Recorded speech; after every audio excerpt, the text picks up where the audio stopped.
and has been supported with funding from the Kingdom of the Netherlands, and is also being supported by the Ministry of Gender, Child and Social Welfare. The agenda for this afternoon was to present the discussion for all the sectors, and we've had quite a few sectors come up here, and they have talked about the issues, the opportunities, the challenges, and some of the strategies that they would recommend for streamlining gender in every sector and for collaboration within different sectors on women, peace, and security issues. Now, in the interest of time, we will have to change how we are doing the presentations. So I would request the presenters to come on stage one by one, do their presentations, and then sit down.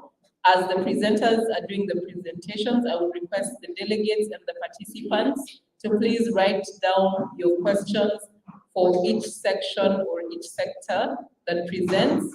At the end of the presentation, then we will have a question and answer session for about 30 minutes to 40 minutes max, depending on what the time will allow.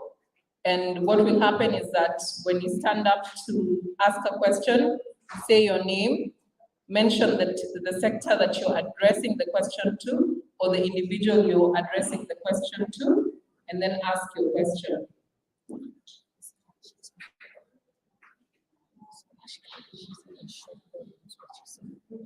Okay. So in that fashion, and then as we had said before, please restrict your answers, summarize them, restrict your questions, and focus on the specific issue at hand so that we're able to finish this second day of the conference within time. So we had wanted the Honorable Teresa to come on stage and just give us a few words. So I wanted to give her a few minutes to come on stage.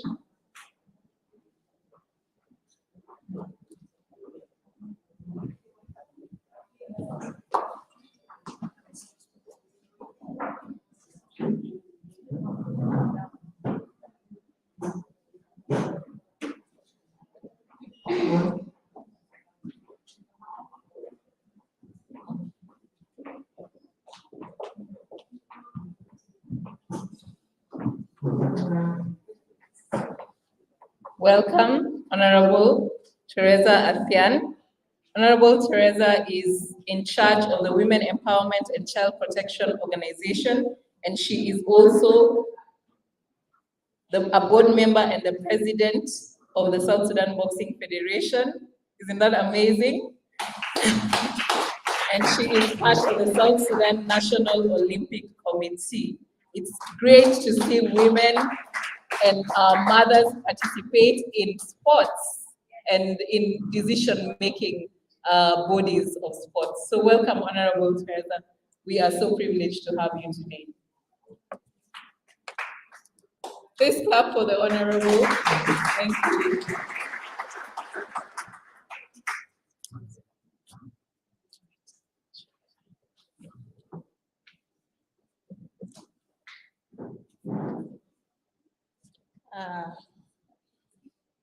Good afternoon. First of all, remain observed this afternoon. My great thanks goes to the organizers of this beautiful event. I'm so privileged to stand before you. My name is Teresa Athian Abdelbagi Akol. I am the founder of Women Empowerment and Child Protection, and also a member of National Olympic Committee. And 2 months ago, I was elected as a president of Boxing Federation.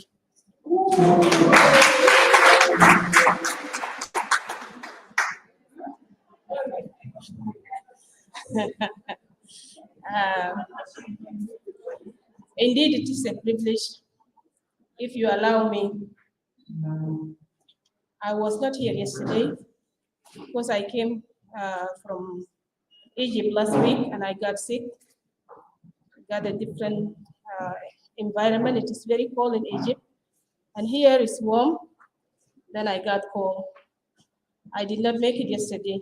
But big thanks go to one of my leaders, which is Madam Honorable Elizabeth. She came to my house and she said, you need to attend this. It's very special and we need you. I give you thanks, Honorable Elizabeth, for inviting me to attend this.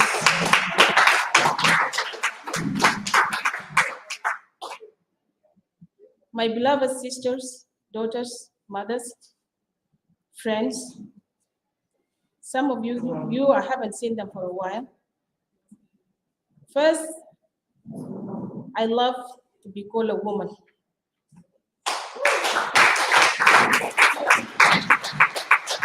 And God created us as women with different shape, mentality, beauty, and this forum. It is a privilege to be called that intellectual South Sudanese women. Isn't that so sweet? It's been a long time we have been called Marasakit.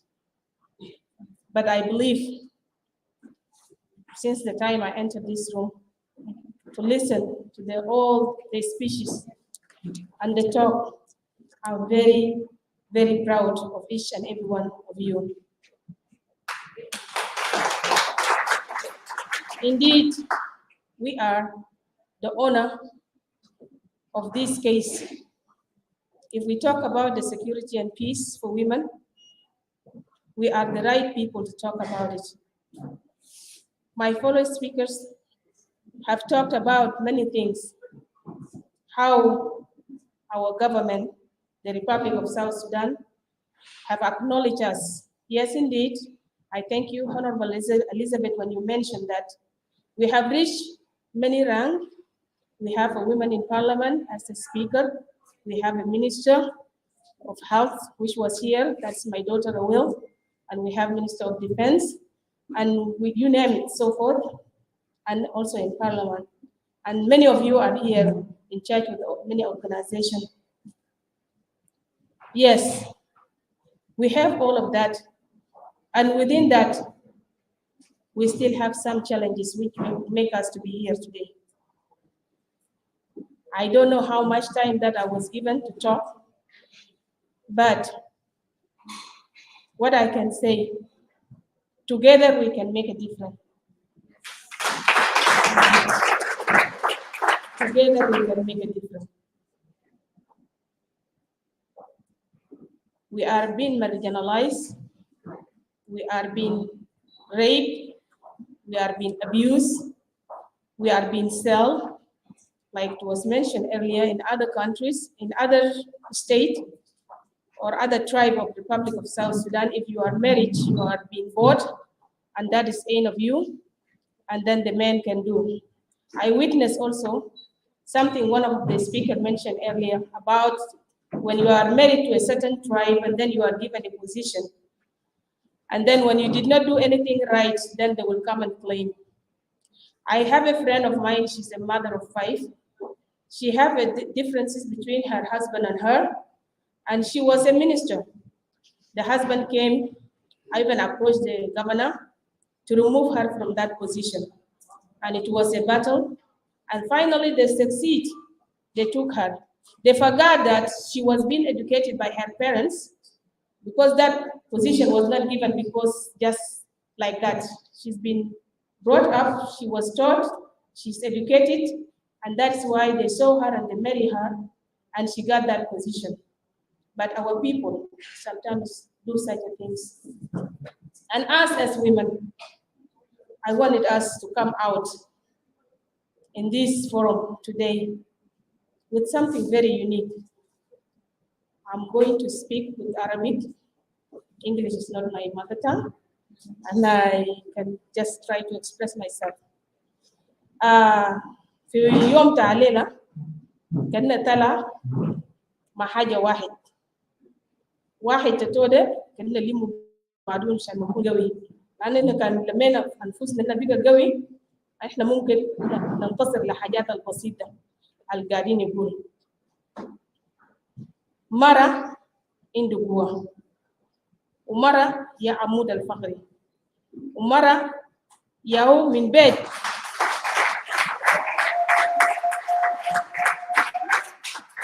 مرة يا شجرة بتاع دول البارد الناس كله بيجيني بتهجتهم.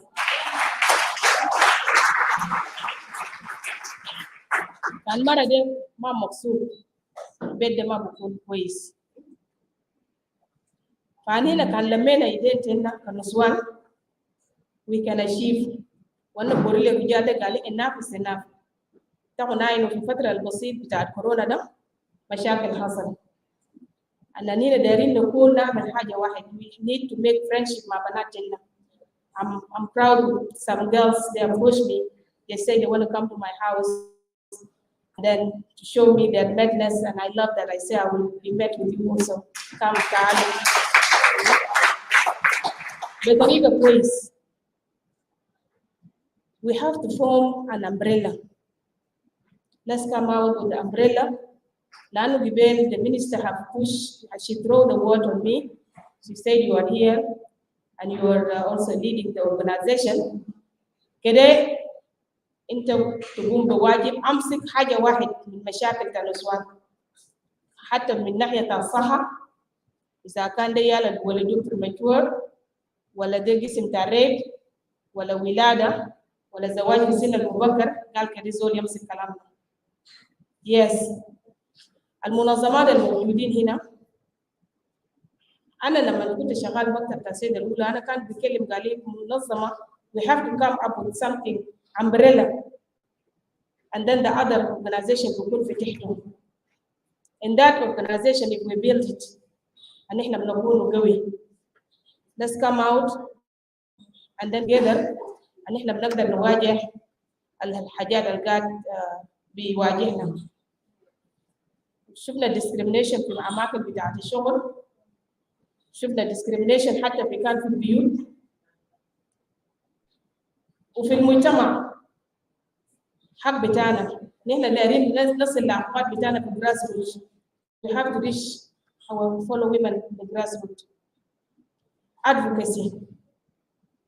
We have to talk. Awareness. كده على المرة عشان يعرف حق تقول شنو. You have to know her right from the day she leave her parents' house. أنو برو في بيته. أنت بتحترم ناس بيتك نعم. لكن أنت جاي كإنسانة كامل في كمال الوعي. أنت قادر تعمل حاجة الراجل يقول لك تومن ده بقدر أعمله. Let's do that. نحن نطلع سوا نشتغل سوا. There we can build a different nation. سلام اللي حصل في جنوب السودان ما حصل من فراغ. It was us. It was mentioned earlier. قال لنا يا majority إن يا كتير نسوان يا كتير. رغم الحرب ده أخذ مننا جزء كبير. نسوان فقدوا رجالهم، من فقد ياتهم، من فقد أخوانهم، خيلانهم، عمامهم. لأنه مرة ما بكون قوي كان ما عنده أخوته عشان يسند عليه. ما بكون قوي لو ما عنده خاله، ما بكون قوي لو ما عنده عمه. والناس زي ياو حرب شانه. وخاصة بعد ما أن نجيب سلام 2013 2016 we have lost many people. والحترك بقى في جوانا. الحترك بقى في جوانا. Traumatized, we are all traumatized. زي قبل زي قالوا. We need healing, we need counseling. حاجة بسيط بيجيب disaster في البيت. في ميشن بتاعنا كنت في مصر. I was invited by the group بتاعت female بتاعت Lake State. وكمان لما مشيت ما كان بقى Lake State كان في كل الجاليات بتاع جنوب السودان ده كل من كان فيه هناك نسوان. أنا ونس my sister في مشاكل. المرة مواجهة مشاكل زي قبل دكتورة أخوات قالوا في United States. The same thing is happening even in Egypt. Our children are suffering.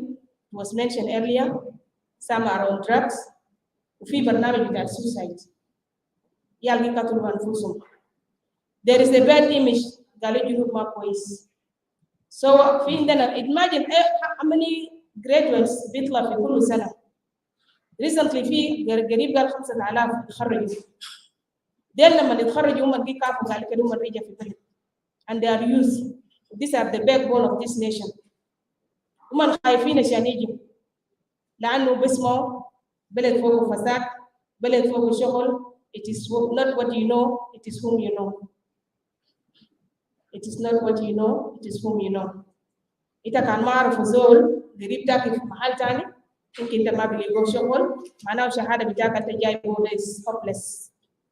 ده الحاجات الكثير بخلي عيال بيرموا أنفسهم بيقتلوا أنفسهم.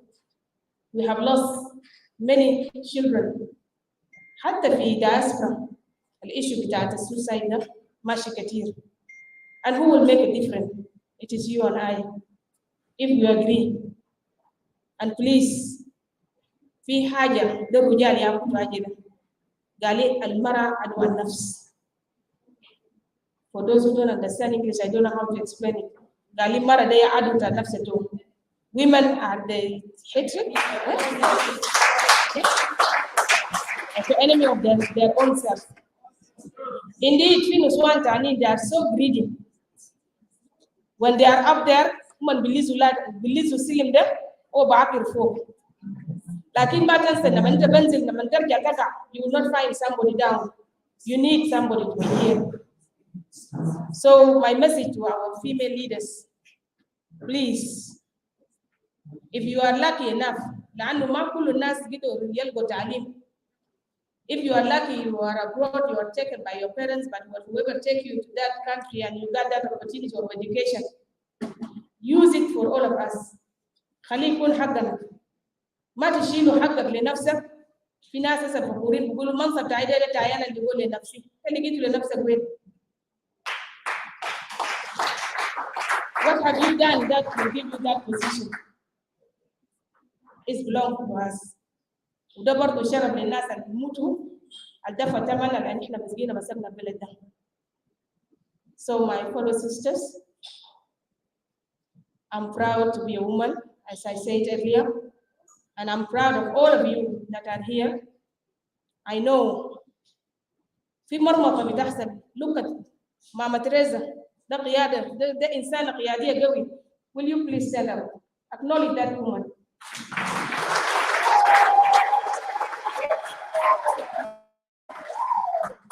If we have an icon بتاعنا بتاع النسوان كده ما لسون كده ناس ثانيين يعلسوا لكن نرفعهم فوق because someday through them we are going to learn and through them we will know what we don't know.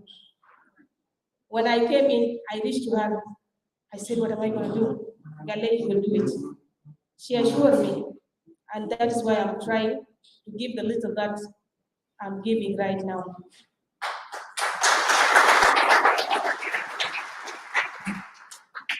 To conclude my talk, if I miss something, please don't hesitate. I have my cards, and then we will communicate. I gave some to some of my friends. We will communicate, and we will make a difference. Then we need to come up with something. Something will take out from this place, our unity. And how can we design that one?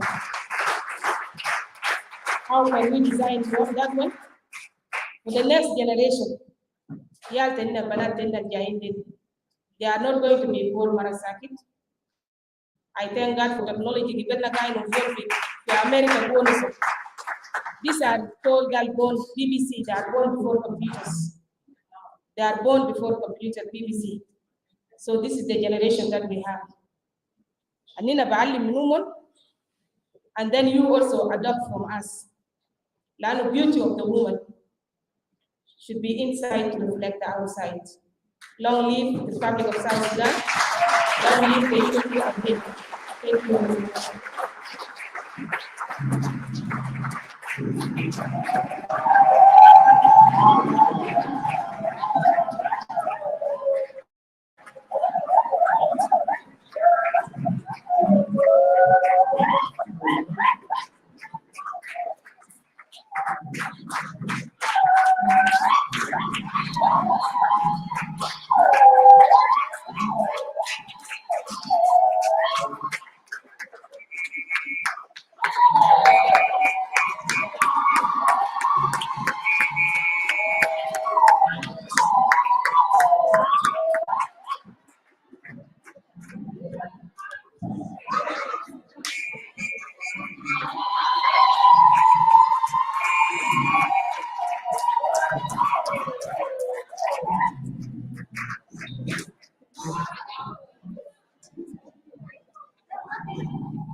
Thank you so much.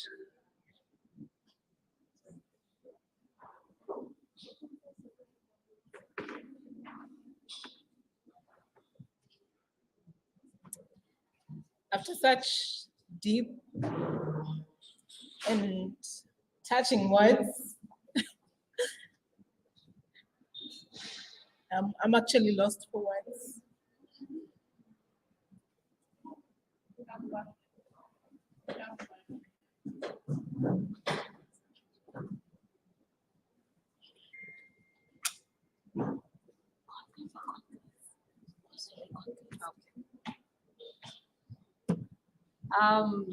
Anne just got too emotional.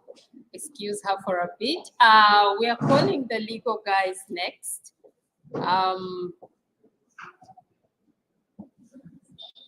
The team for the legal sector, please come and make your presentation. Yeah, exactly. Yeah.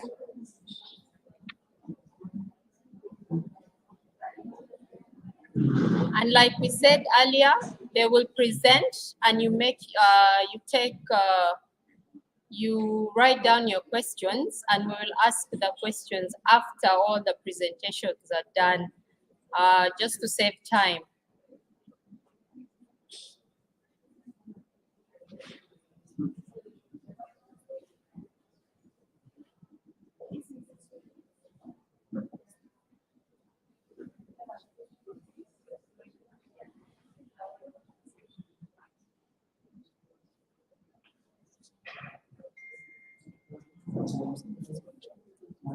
Yes, it's Aisha controlling. So the finish is 700.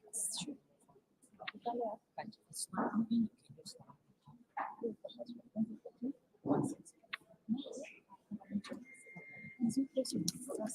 Started to do business, then they will allow us to see the questions.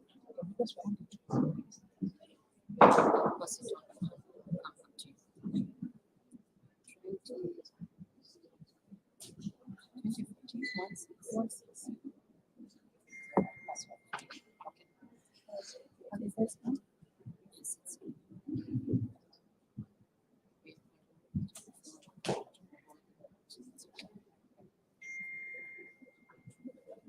government representatives,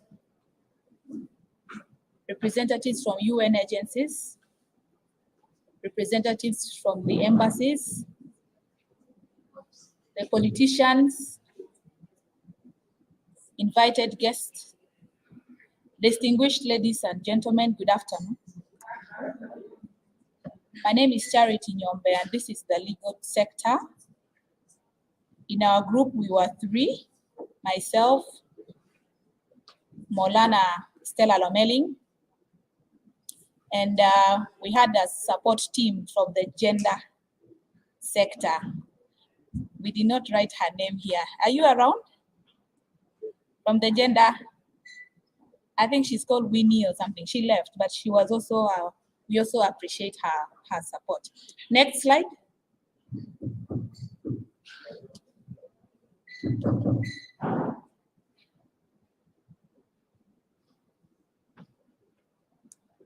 Thank you. Question number 1 is discuss your sector and mention some of the major achievements that you have that have been done so far and some of the challenges that are being encountered.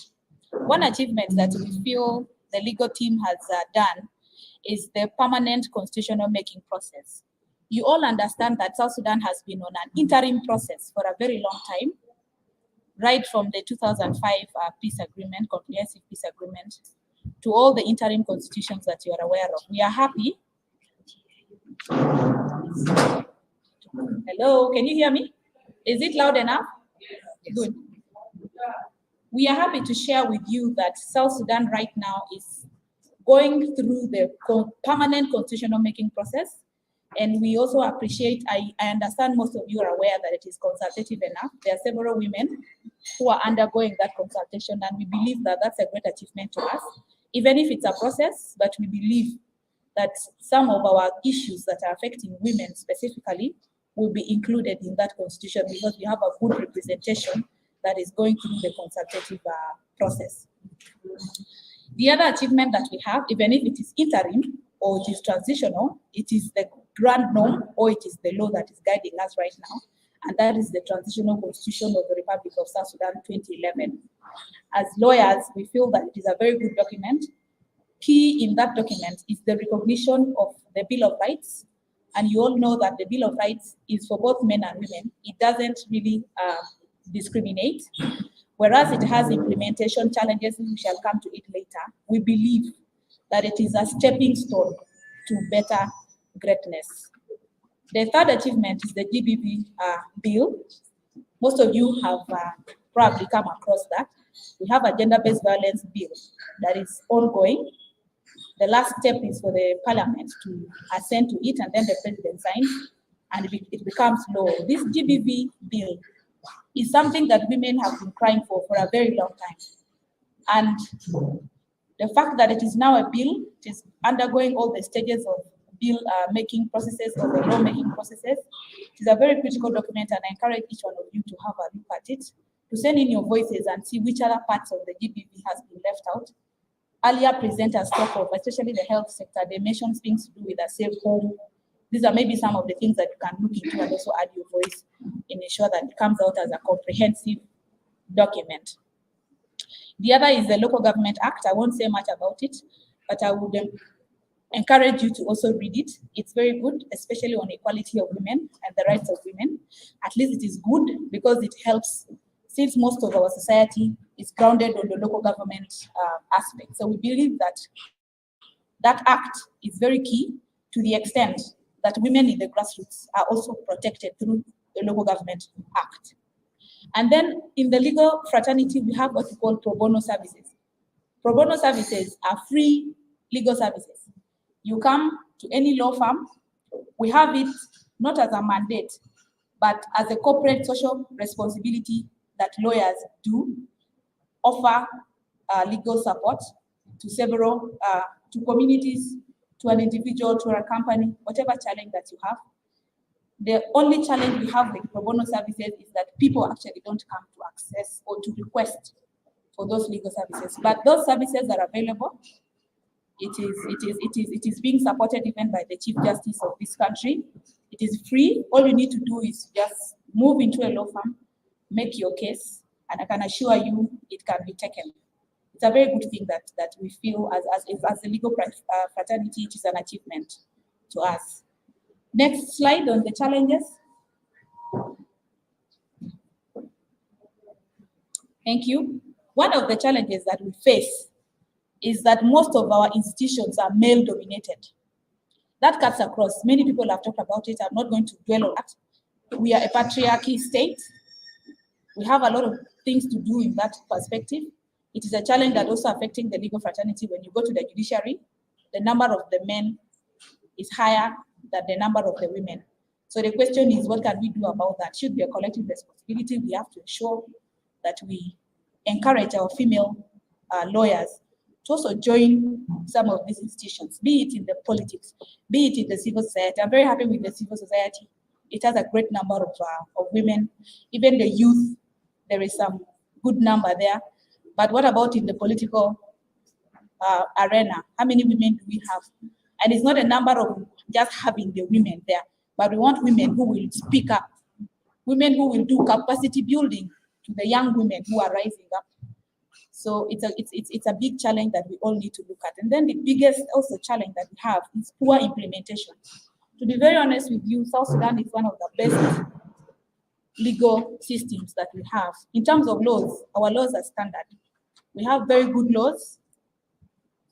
We have very good laws, but our major challenge is the implementation.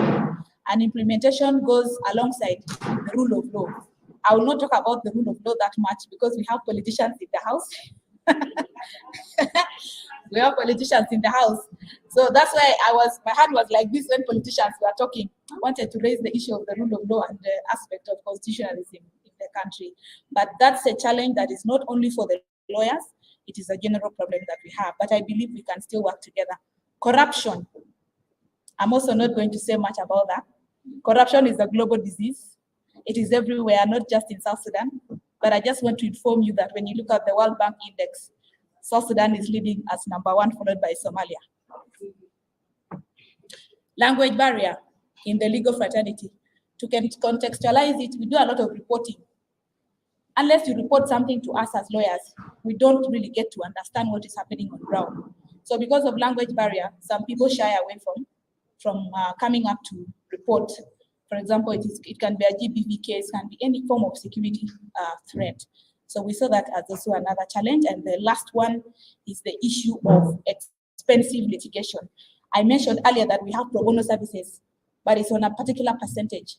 But most of it, you have to pay for those services. Now, many people do not have access to finance or do not have the legal fees to be able to afford the expert lawyers to handle some of these cases. So that's another challenge that we face. Next slide.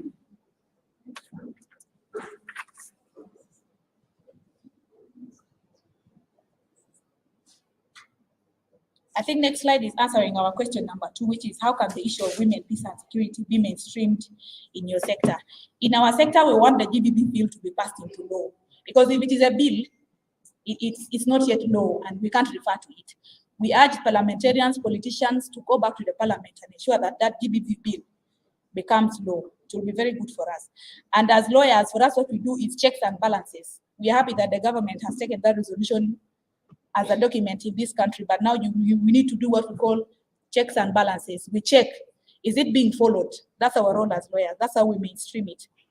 Is it being followed? Who is violating it? We ensure that if any, especially those who are in authority, if they are the ones violating it, then lawyers have to come up and point out and say, hey, you're going outside of the law. Let's go this way. So this is one of our role. And then the other thing is to ensure that there is access to justice. Access to justice ties down to the last point that I mentioned when I talked of challenges on the legal fees. We have to balance it as lawyers. I encourage all lawyers in their law firms, in your private practice, to be lenient. This is our country. You can charge, but please minimize it. Let people access justice, especially women, because of the several challenges that we are facing. So for us, for question number 2, we thought that those 3 points are the main things that we can do to support this resolution. Question number 3, next slide. How can your sector coordinate with other sectors to achieve the agenda of the resolution? And what are your proposed entry points? One is we proposed training on rights and duties, roles and also function of the judicial system. Our judicial system right now is not so transparent to most of you, because we came from far. We came from the Sudan side. Then from there we came to the common law side. And then when you go to the courts, we have the customary. Then we have the statutory courts. You don't really, an ordinary person will not understand these things. So we said, let us focus on training. We should train to make people understand what exactly happens in those courts, so that you don't run away from it. Instead, you come closer to it as such that they can be able to address your challenges. And the other thing is that we saw that this resolution, the UN resolution, it is a collective responsibility. So for us as the legal fraternity, we want to mix together. We want to create synergies and coordination with different clusters. How do we create those synergies and coordinations? We come for meetings like this, where we listen from the politicians, we listen from the business, from the media. In those cluster meetings, we come up with policies. This is what the Intellectual Forum is doing right now. We come up with policies, we come up with resolutions. Then these resolutions are presented to the government. It helps to formulate certain bigger national policies that can later on be implemented and even followed. So it was that easy for us as a group. Next slide. Question number 4, how can the Ministry of Gender, Child and Social Welfare involve in the different sectors implementing the issues of women, peace and security? Very key, back to the same point, collective responsibility. Ministry of Gender can never achieve this without the coordination of the different sectors. Health is needed, the legal fraternity is needed, the women in business are needed, the civil society is needed. So what do? You coordinate with different clusters, get information and share ideas. That is the best way to fight it and to lobby to advocate until we achieve what we need.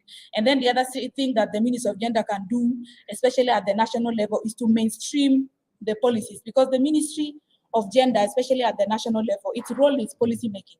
So what they should do is put up at least every focal person in every ministry to ensure that gender issues are mainstreamed in those different ministries that we have. And for us, we believe with that, there is information sharing and people get to know exactly what this resolution is about and the likes. And the other important thing is for the Ministry of Gender to strengthen social workers. You can strengthen social workers by training them and accrediting them. When you train them, because why social workers? Social workers do the practical job on ground. Social workers are very important because they are the ones who get direct touch with those who have been affected by either the security, conflict, and all of that. So we believe that if the Ministry of Gender can really come up with that policy on strengthening social workers, it will be key. Next question. Next slide. Next slide is relationship with the other ministries.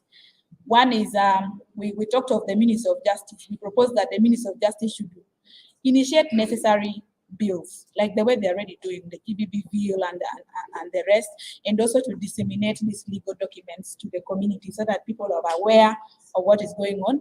Then we looked at the Ministry of Interior, which is very key. We mentioned that safety and security of women and children should be a priority of the Ministry of Interior. Why? Because the women and children are the most vulnerable in conflict situations. And then the other part is also to remind them that in the process of doing their deliberation, they need to follow rules and regulations, especially the Police Act. It's not a matter of coming and arresting somebody, that you need to follow the laws, the procedures of how these things are done. Next slide. We looked at education, very important. We said there must be a curriculum within the Ministry of Education that includes peace and security and gender studies, right from primary level. And this point was very important to us because when you educate and impart them with information right from the beginning, by the time they're reaching our age, they will not even be sitting in clusters like this. Everything is already sorted. They know what to do. The only thing they're going to do is to question, why didn't you do A, why didn't you do B? So for us, we thought that having a curriculum as Ministry of Education on gender and peace and security is very important. Ministry of Gender, I already talked about it, mainstreaming policies, training social workers, initiate necessary bills, make follow-ups on policies. That's it. Next slide. I have only like 10 seconds left. Ministry of Finance. We propose that the Ministry of Finance should have schemes that will support women empowerment in the country. I think Ministry of Finance, they really need to also look at that and then support. We should not be left only in the hands of UN agencies and national organizations and private companies. Even the government should come up and begin to budget for schemes that can improve the lives of women in terms of women empowerment. And then we also looked at gender responsive budgeting. A lot of us have been mentioning Ministry of Gender, Ministry of Health has little support. Why? Because there is a component that is missing, that is gender responsive budgeting. And lastly, the Ministry of Information, very important, that is advocacy and awareness.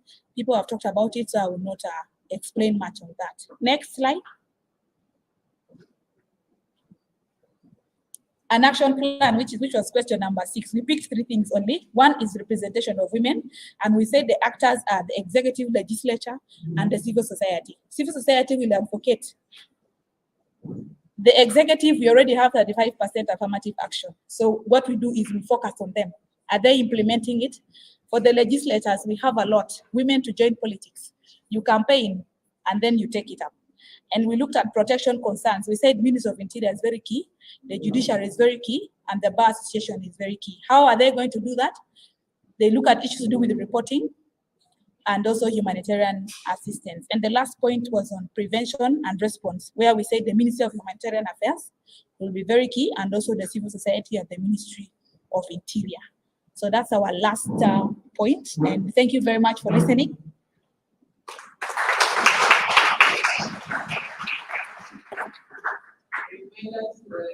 Delegates and the participants, please write down your question. It will be asked at the end of the other presentations. Thank you. Thank you, the legal team, for that elaborate presentation. Before I call the next group, I would like to recognize the presence of the Minister of Gender, Honorable Aya Benjamin Warile. You're welcome and thank you for being here with us. The next group, may the team leader for media and education please come up.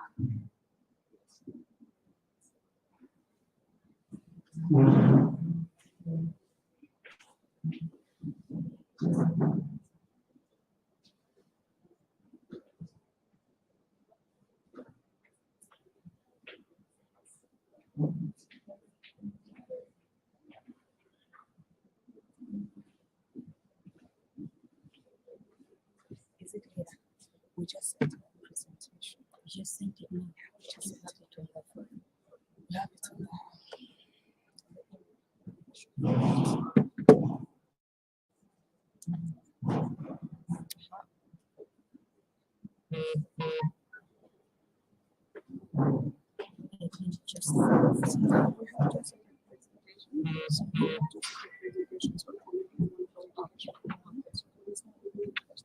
Yeah.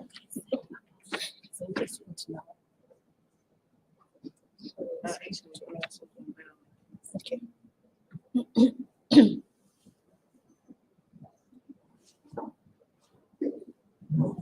Let them go in and she air it the moment she gets it.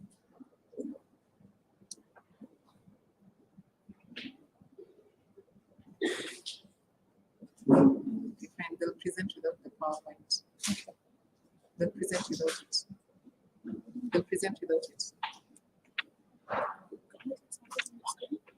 Yeah.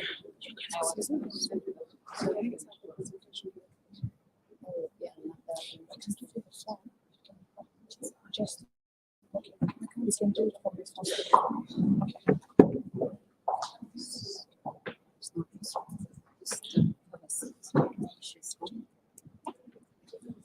All right, good afternoon, and I would like to apologize for our PowerPoint, but I would be presenting from my phone later on. Sorry. Francis.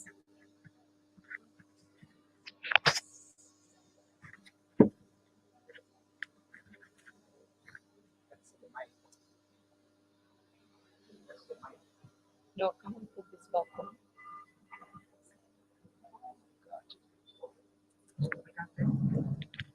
It fell and then she touched.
This charity passed through the South Sudan Constitutional Constitution, but I found that it is silent about the age, the vegetable age. And I watched the fact what age you said maybe it's the healthy age where a girl can get married. I can only find it in time, but the Constitution does not mention. So it is also now upon the legal fraternity to be able to actually push the government to include and specify. Like now, if you want to go to any constitution and law, the state, the same constitution design. So, those are separate because. Thank you for that. The question behind here. Yeah. Excuse, bring one mic here. So we have the last question. First wait for the mic. We try and watch In the flash. Have the laptop. It was supposed to be shared with the people. Go ahead.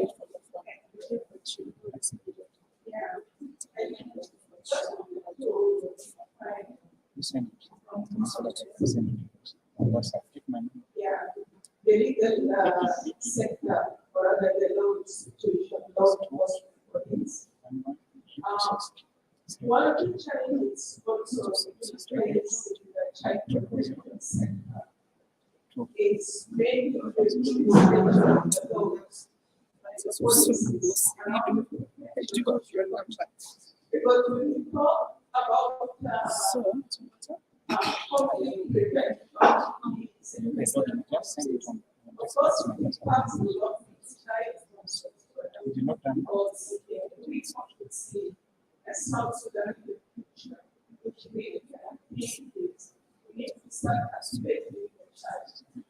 so what we need to do is take this child and make him out.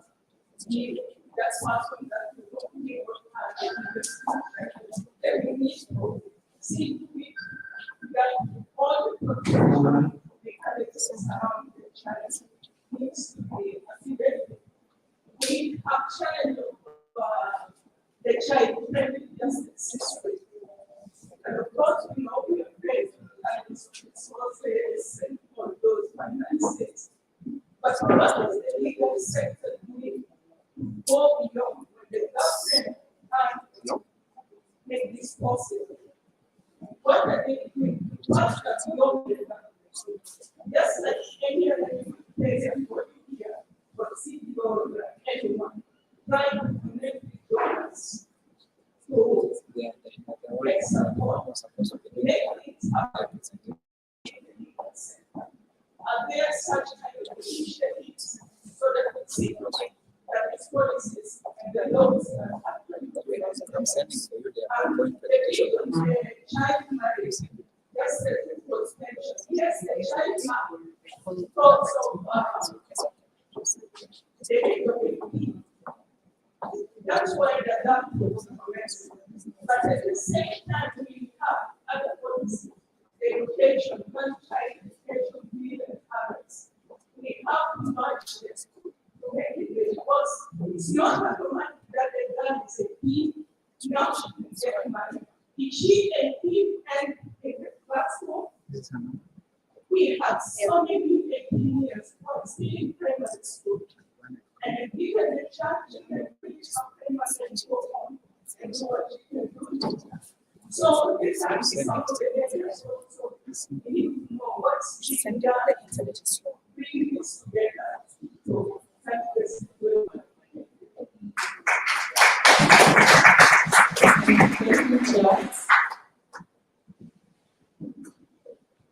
Last question, and I'd like to request for only 2 minutes in total, question and answer. So we move on.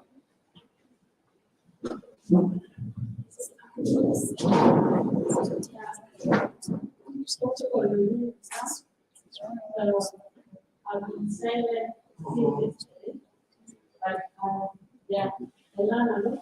Because I never took a school. So I'm glad that I didn't do it in Uganda. Uganda is 2020. We was studying in Cuba here, and it was escalated to some part of the state in South Sudan. So, my question is going to all of us in this room, and this is all about the health, or what is called HIV/AIDS. No one is born with HIV, but we are aware either from our parents or by use of other, means of getting HIV. We know all of us. But it has come to our mind that we women, we try to tear out some of the information concerning HIV/AIDS. I do follow only one country. In the South, the young man is called Dr. Gordon. I don't know whether that is a true name, but his name is Dr. Gordon on Facebook. And I'm very happy seeing such kind of people, giving awareness of what is happening in the community. But we have a gap of young women, young ladies from South Sudan. Do we shy away to give an awareness so we die silently? So I'm urging all of South Sudanese young women who are here, our leaders, please, if you have a chance of how you can maybe talk to our young girls, young women, do it please. The same to us in Uganda. This is affecting our children, young women, because the community is high. We don't know, okay, some of the ladies or the women or the youth, they don't know how you can protect yourself from getting infected. You need to cover. Thank you so much, Dorcas, for that. And I'm sure those in attendance have taken that into account. And those who have the ability to influence change will also take that very seriously and try to find a solution for that. So we'll go ahead and let the media team do their presentation. I'd like to request each and every next presenter keep it to 10 minutes or under, so we go a bit faster because we're running out of time. Media. So. What is that, 2 groups? 5. These are 2 groups. But we have done 2 separate presentations. Okay, so it's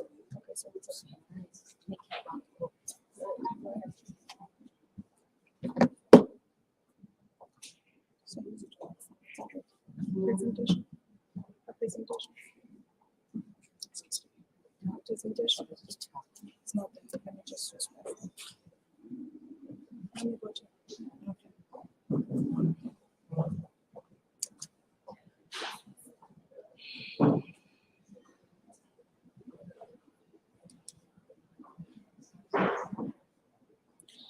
All right. Thank you.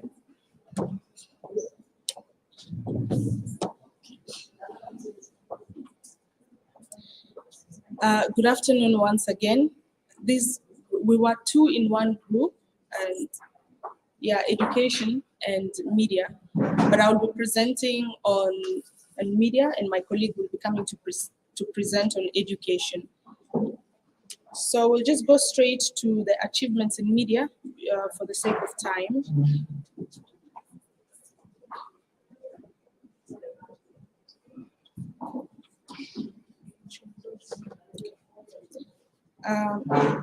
Okay, thank you. Yeah, some of the achievements we have in media is we have the presence of oversight bodies, which is the Media Authority. We have the Union of Journalists of South Sudan. We do have AMDIS and the Female Journalist Network. Basically, the Media Authority, its roles is to ensure freedom of speech and the development and to ensure the development of the media fraternity in South Sudan, and to ensure there is a practice of pluralistic media practice in South Sudan. UJOs basically do work around defending journalists and the interest of journalists in the practice. AMDIS is for the development of media in South Sudan and the Female Journalist Network, which is the latest network in South Sudan, basically looks into the interest of female journalists in the practice. Some of the achievements also is the presence of media laws in 2014. In 2014, our media laws were adopted, at least despite the fact that we do have some challenges here and there in the implementation of some of the provisions, but at least the laws are in place. We also do have the establishment of the Media Development Institute by AMDIS. This particular institute is a training center for journalists who want to practice journalism in South Sudan. I remember some time back, there used to be a huge problem with Honorable Michael McQuay. He used to say some journalists are they're not well trained. So with the training of journalists, it means in a few years to come, all the journalists we will be having will be well trained and will be very professional journalists. Launch of media gender policy. This happened about, I think it was last month, where the gender media policy was launched. And this one here is a big win for the women practicing journalism in South Sudan. We do have a female mentorship program run by the Female Journalist Network in South Sudan. They mentor young journalists who are upcoming, at least with the veteran journalists who are already there. They offer mentorship to the young upcoming journalists, especially female journalists in South Sudan. We have the emergence of powerful blogs and tabloids. And this one here, we're talking about alternative media. Usually when we talk about media, we are so fixated on the traditional media. That is the TV, the radio, the newspaper. But now we have very powerful alternative media. This is blogs on social media, YouTube channels. And in South Sudan, we might not see as per now how powerful this is, but globally alternative media is becoming very, very powerful. And even in South Sudan, some of the few that I can mention on top of my head, we do have Talk of Juba. I don't know if if any of us is familiar with that, but there's some blogs that are becoming very powerful and influential, and it is something that in the media fraternity is something that we have to also start paying attention to, that alternative media.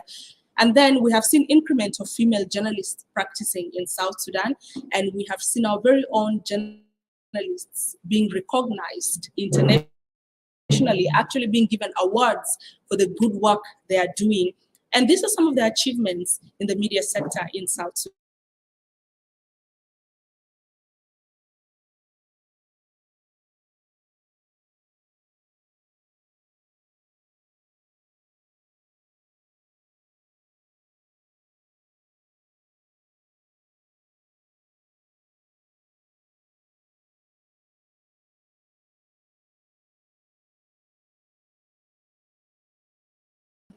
Earlier.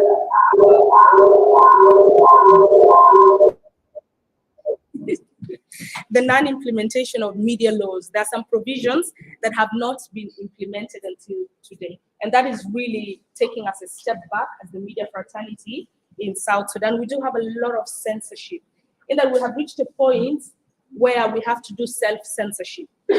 So it affects sometimes in balancing stories. That every time we have to self-censor ourselves, so that you don't want to be shut down. You don't want people to come for you, so you have to censor yourself and avoid other stories that you think are very sensitive.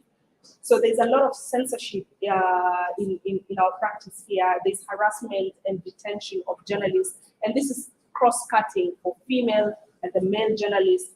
We have cyberbullying when we talk about alternative journalism earlier on. So it has come with new challenges of cyberbullying. We do have journalism is really considered a masculine job, where a lot of people. I would like to I'd like to put that point hand in hand with discrimination of me saying journalism is considered a masculine job. So in some places you'll see female journalists are not being given opportunities,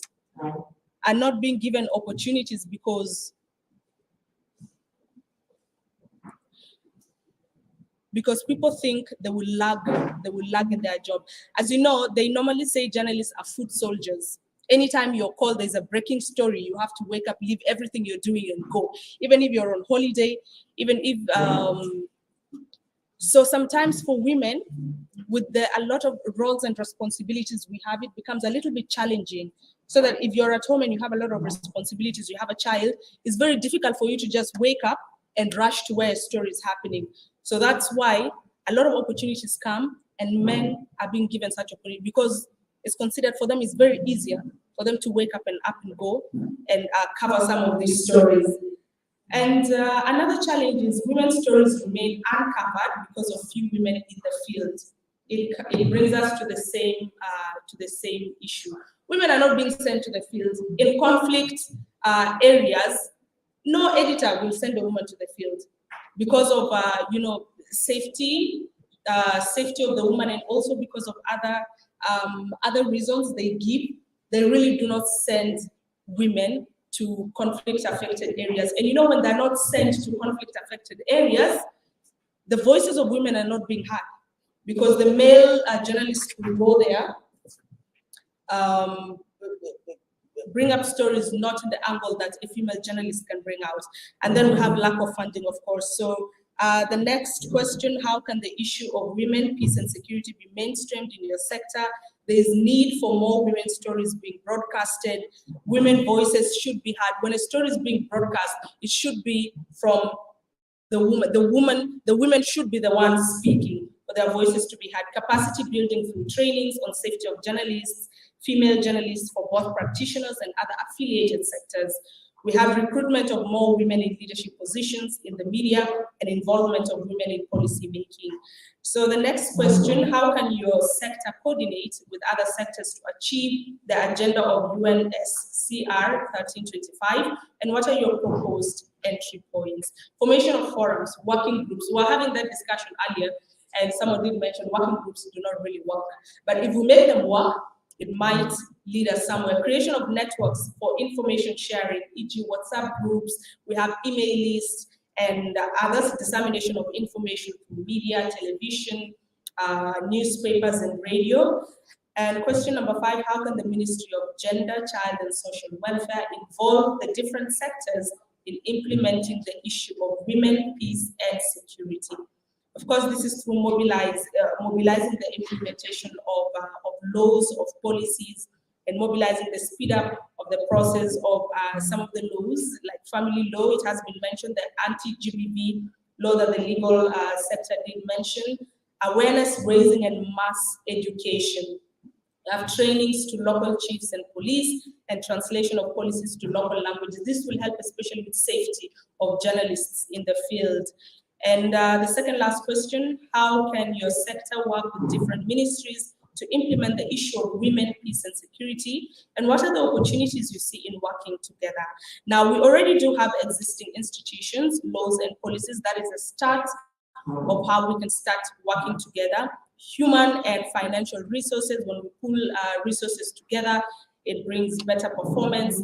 Information sharing, dissemination of information and educating the public, and better and faster implementation of policies. Now, just quickly to the action plan, which is the last one. Some of the things that can be done is training on women, peace and security, training of female journalists and journalists in general, training security personnel on female journalists' protection. We have a mobilized implementation of media laws, and training journalists on how to take advantage of modern day technology for exposure and finances. Now, for people in the media fraternity, they complain a lot about little salaries share. So with that, there's a lot that female journalists and journalists can tap into to be able to pay themselves and be able to self-finance themselves. For the interest of time, I think I will stop here. Thank you so much for listening. Please note the questions for each team for the end of the presentation session. Thank you.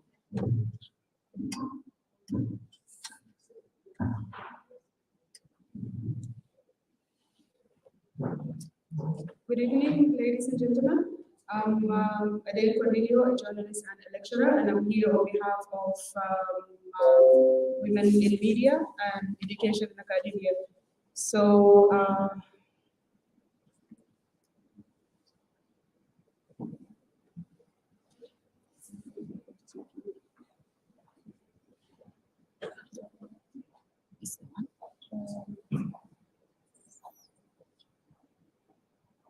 You just go ahead from here. so it's on short side, I can't see. Can't see. I have to go. Someone's going to-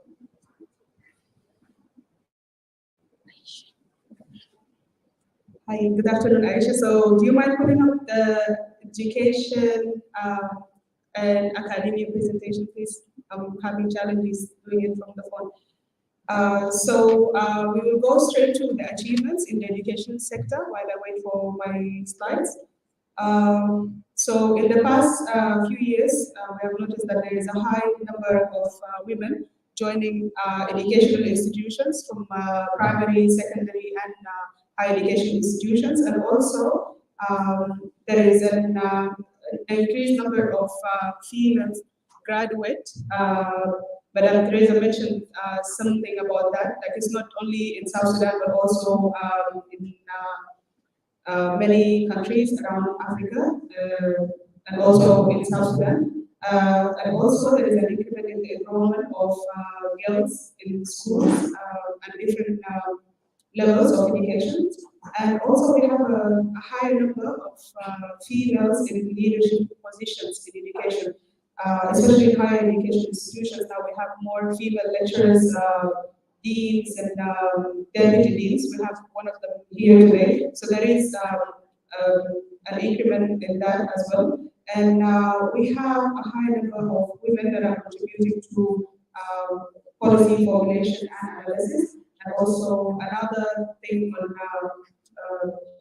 girl child education, we have had the incentives for schoolgirls that was done by GIS and the Ministry of Education, and it has been going on for almost 7 years now since they launched it. And also we have more girls that are enrolling in science specializations, and also we have a lot of girls that are now enrolling into technical schools. So it's not just more numbers, but also quality of education. And last but not least, we have better performance in, especially in primary and secondary school. Most of girls who have sat for those examinations are doing well compared to the past years. So this could be an achievement. When we were preparing this, we have noticed that we had a lot of challenges in education, more than achievements. So I don't want to take a lot of time on that, but also to mention just a few. When we look at girl child education, there are two major factors that are affecting the education of girls.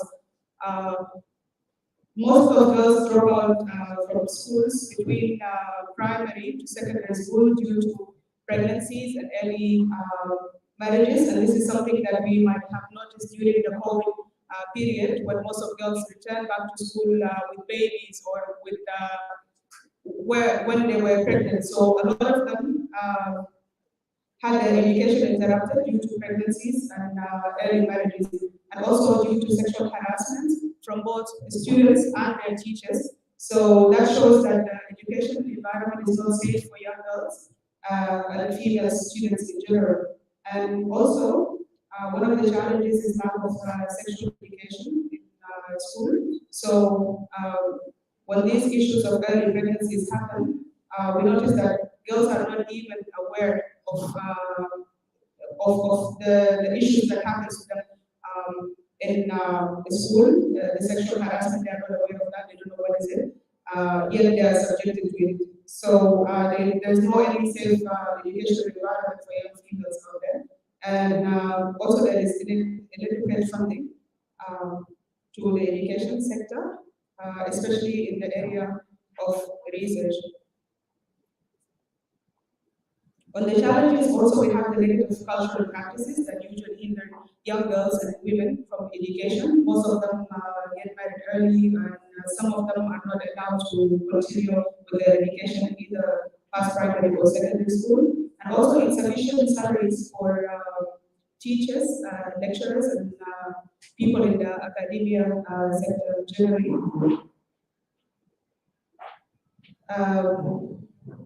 Also, something that I mentioned earlier, the lack of safe environment for female students and for female teachers and lecturers.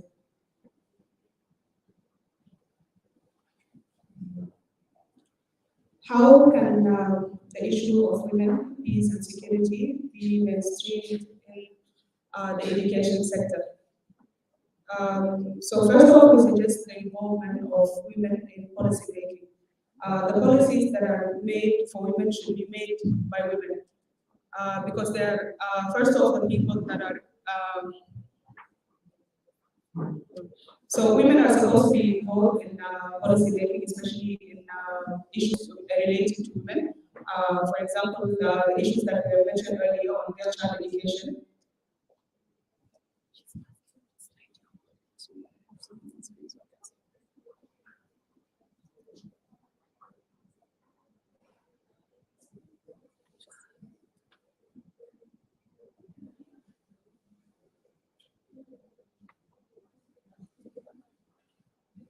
You want the previous slide? Okay. Aisha, if you could please go back to the previous slide. Thank you.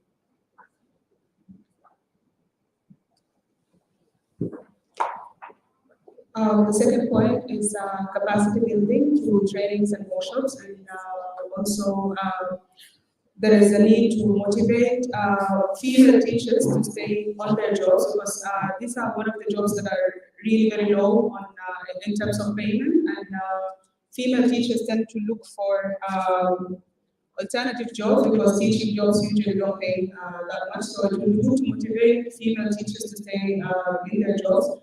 Provision of basic certificates to keep girls in school, formation of policies to provide better learning conditions, for example, ICT, computer and basic internet training, allocation of funds to research. I mentioned that in the challenges, and also creation of counseling department, especially for primary and secondary school, creation of girls club to discuss sexual and reproductive health issues.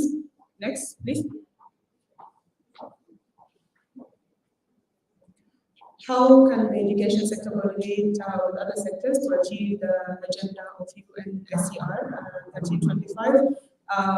First off, we suggested the formation of forums, for example, seminars and workshops to discuss issues to do with gender, women, peace and security, and also to use mainstream media, especially digital platforms like what we are doing now. We have a live stream of this conference on digital platforms, social media, to pass information, also to educate the public on gender issues and women in peace and security, and also creation of network. We have mentioned that in our media presentation. Next. How can the Ministry of Gender, Child and Social Welfare involve the different sectors in implementing the issues of women, peace and security? So our first suggestion is mobilization of or implementation of policies, and also to speed up the process of the family law and the anti-GBV bill. And this is something that the legal sector have touched on, so I think we can just move on from that. Also awareness raising and mass education. And that is something that could be done through media, public service announcement, and also community education through educational materials or curriculum, training to local chiefs and police, translation of policies to local languages. This is something also that could be done in collaboration with local media houses, where they can translate the policies to local languages to make it easier for the local communities to understand and to be part of the implementation. Next, please. How can the education sector work with different ministries to implement issues of women in peace and security? First of all, by forming institution, laws and policies, and also to allocate financial resources, and by information sharing, dissemination of information, and by educating the public, and availing better and faster implementation of policies. Can we move on to the last one?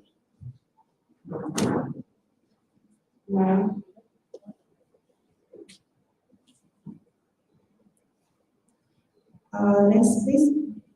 So on our strategy and action plan on how the education sector can implement the UN Security Council Resolution 3025 on human peace and security. Could you please move to the action plan, please? So first off, we suggested that we develop a gender-sensitive curriculum on peace and education, and women rights and human rights generally. This curriculum should be for higher education institution, higher and lower education institution, can go from primary, secondary, and also universities. And this is something that could be done in collaboration with bodies like the UNESCO, Ministry of Gender, and also Ministry of Education. And the target is the education sector, and also the creation of, to create a safe learning environment for female students, especially students that are in conflict-affected areas, and teachers that are in conflict-affected areas. There are few, there are some few initiatives that were done in that area, especially with people in the IDP camps and conflict-affected areas. That is what they call mobile classes, where teachers would move around with people from conflict-affected areas, and that was effective. But at the same time, it's really very challenging, especially for female teachers. And with the low pay, nobody is interested to do that, and there are so many challenges in that area.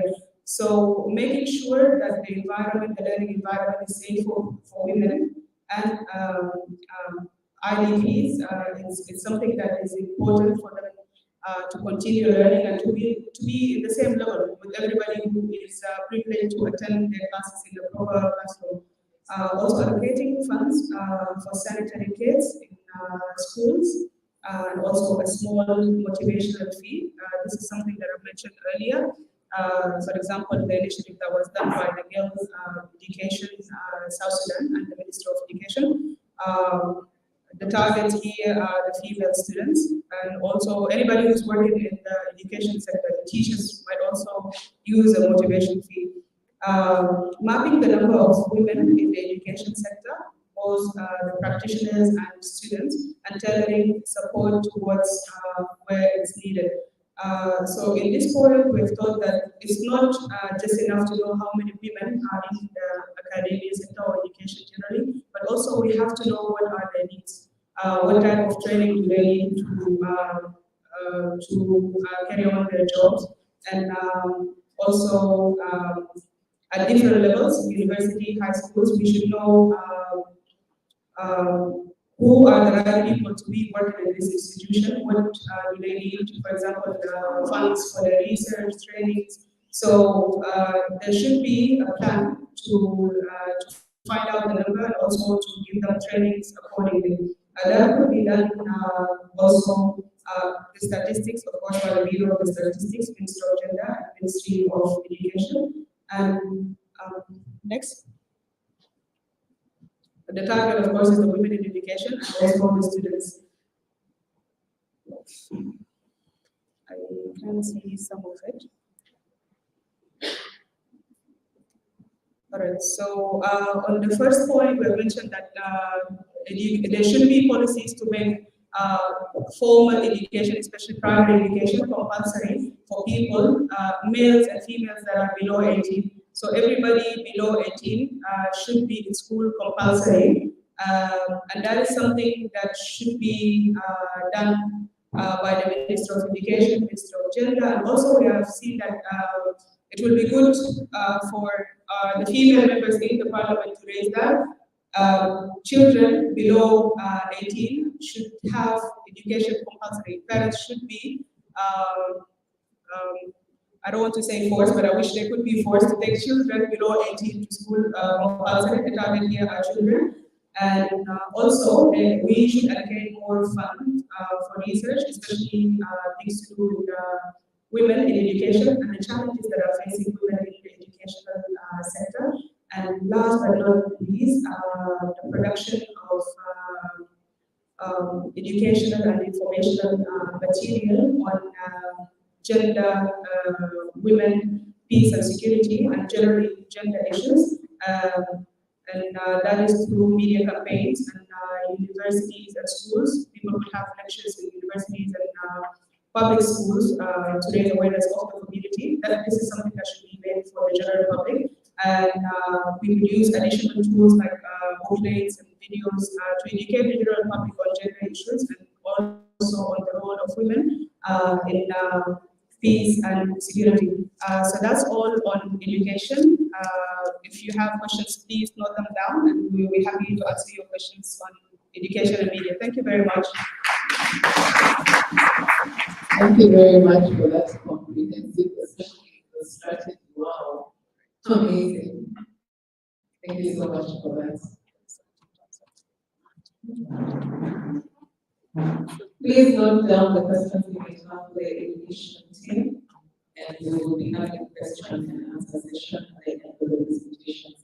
I'd like to call upon the representative for business, finance, and entrepreneurship to do the presentation. Welcome. Business. Welcome to the stage.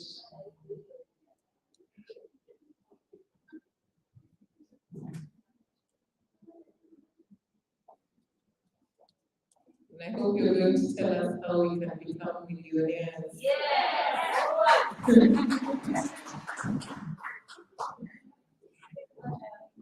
10 minutes each, please. That's good time.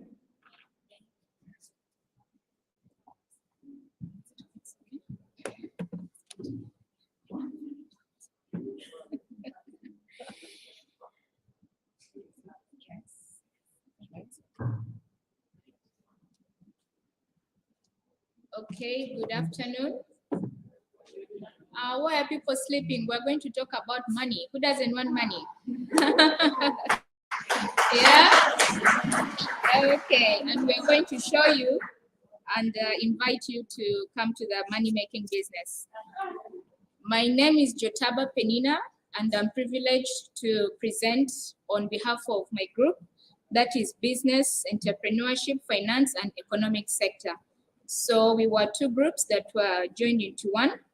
And I'll start with introducing my group members because we are a diverse group of women in business. Please allow me to introduce Madam Elizabeth, if you could stand. That one is one of our powerful members. Yeah. Why I want to introduce her to you is she started small as a marketeer for John Deere. Okay, if you take the road around Crown Hotel, as you go towards Panorama Hotel, you will see tractors there, green and yellow tractors. That one is owned by that lady. Okay, and she started by marketing on foot for that company from door to door with their brochures. When the company closed, she bought the company and owned it as a South Sudanese woman.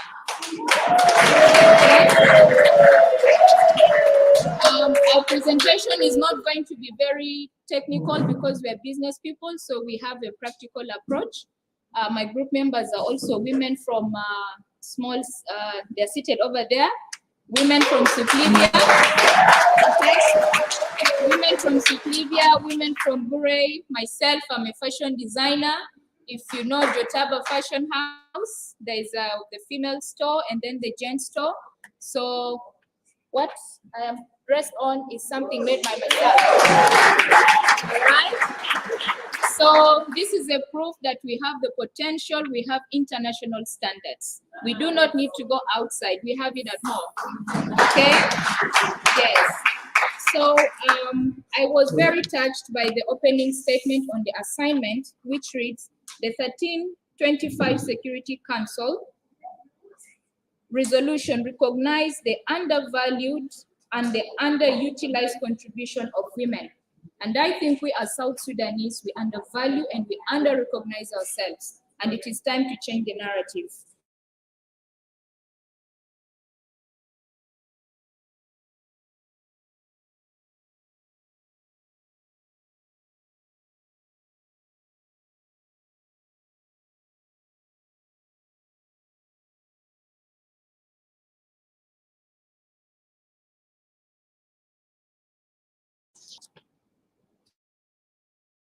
And we combine them with our aspirations, why we started doing the businesses that we wanted to do. The women said they have been able, okay, through the businesses that they do, they've been able to be breadwinners for their families, okay? They can provide for food, fend for school fees for their children, and also they wanted to become self and economically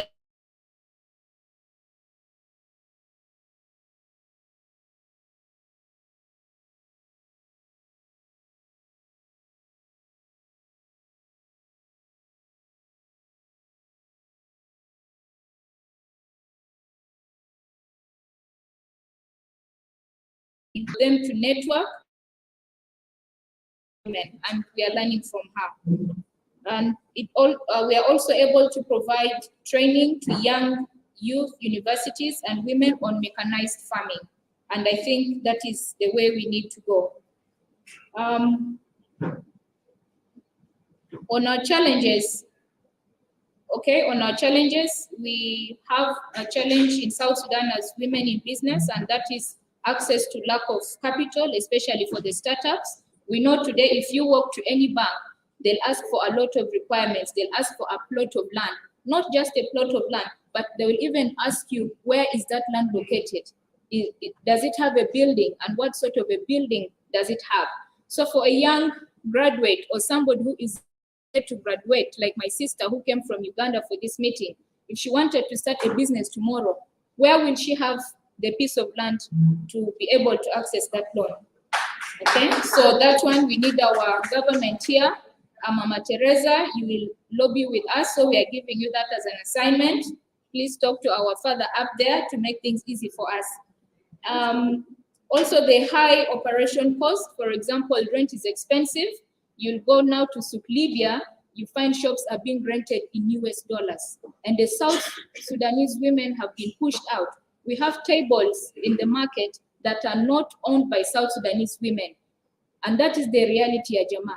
Tarabizat, Tatamati, Malfijua, Sugda, they are not owned by South Sudanese women. They cannot afford to rent it. Our women are pushed around the market. When the rain comes like yesterday and today, they cannot sell. So their family goes hungry for the night, okay? So we also lack processing facilities. Our women here who process Kmot, who are able to make some small businesses, they cannot even store it. Somebody brings their produce from Hyderabad and it cannot stay for 2 days because there are no cold storages to keep them. We also have stigmatization of women in small businesses, and we give an example of the tea businesses, okay? When a woman goes to earn a decent living, they'll look at you like, you know, there's a negative perception. They think you're on the road to expose yourself to the men. They don't look at it that maybe you have been widowed by the conflict or you lost your husband and now you have to feed your family. So these are the challenges of women, and it discourages other women from joining businesses. Also insecurities that women experience, especially looting and rape in market areas. This is true, and we gave very live examples yesterday. We also have a problem of high taxation by city council. I gave an experience of my own.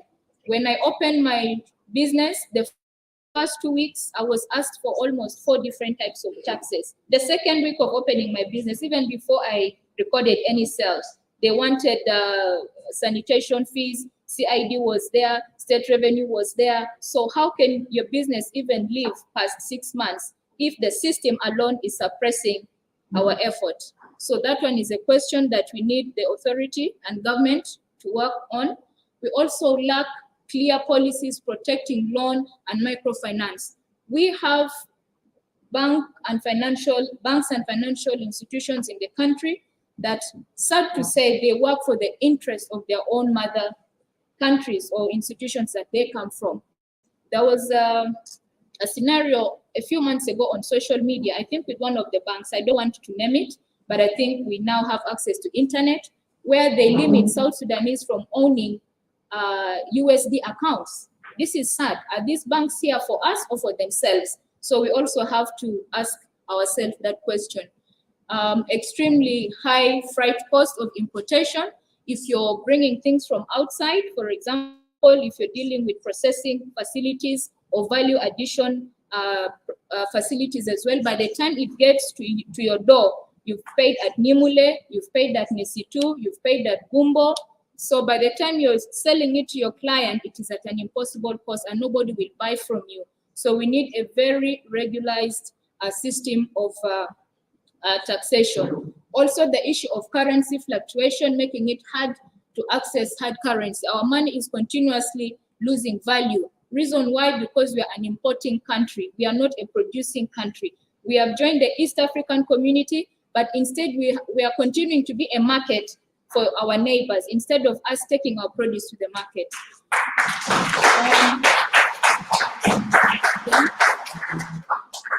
Also, we lack training of skills in businesses. We want our partners. I'm so happy that the program has been, funded by a lot of partners, and also government is behind it. We've seen strong performance of government here.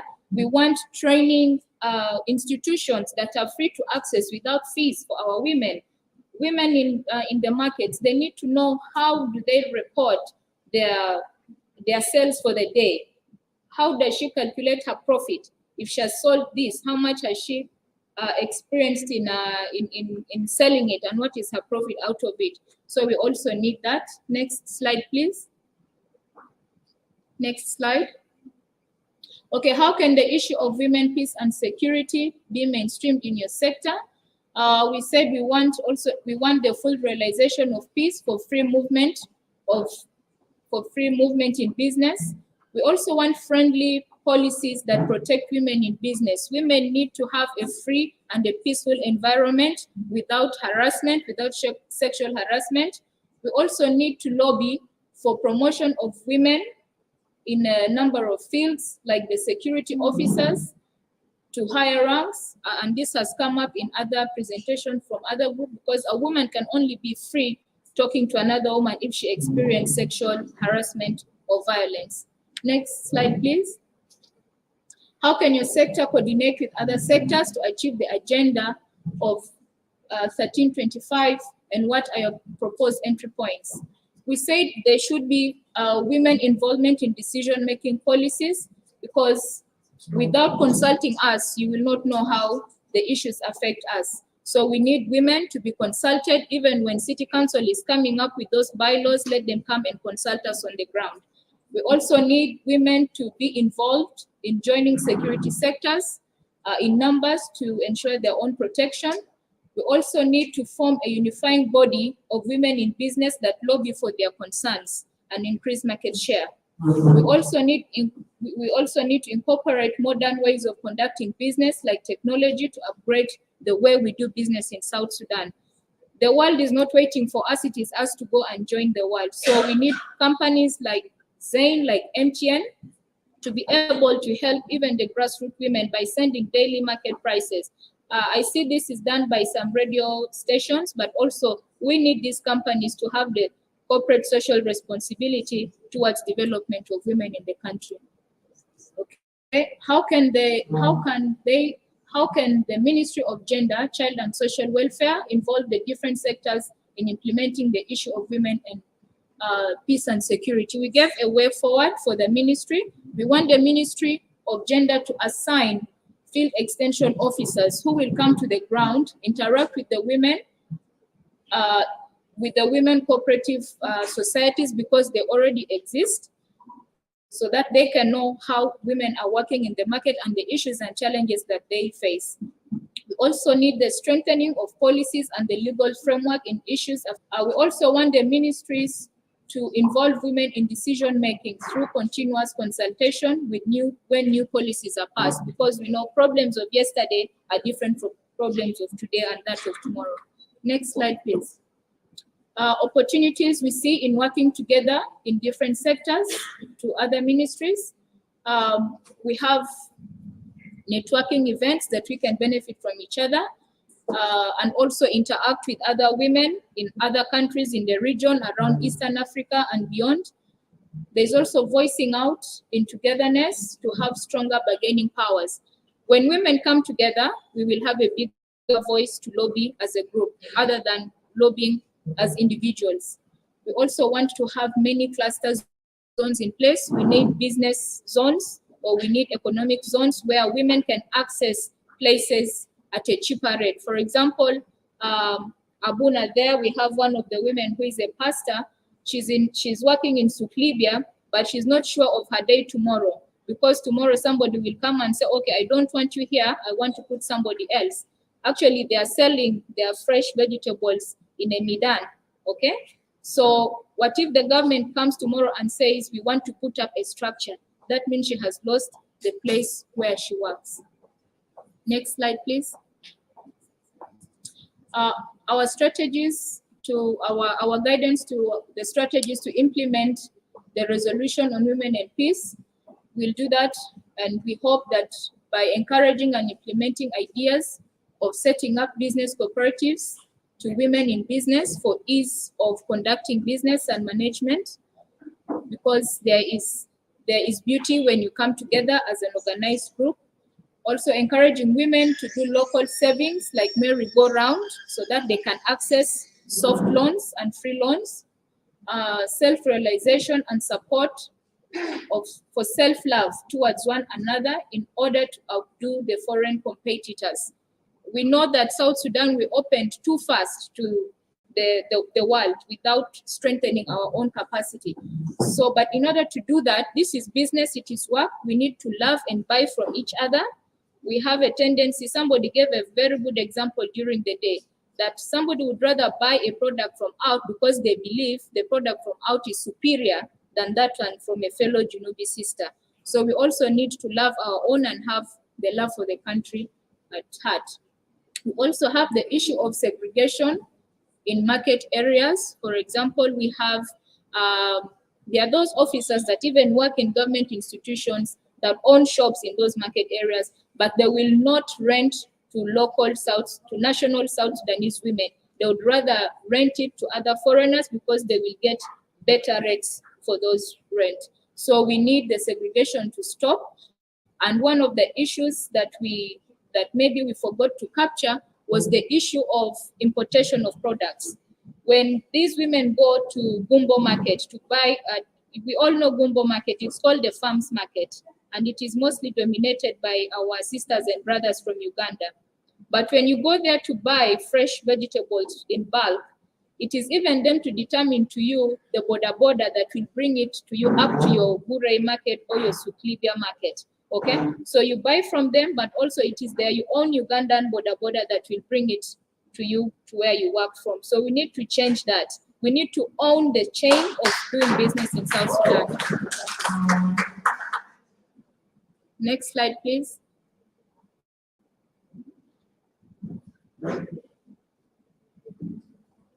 And our main actors for our action points are entrepreneurs or women in business.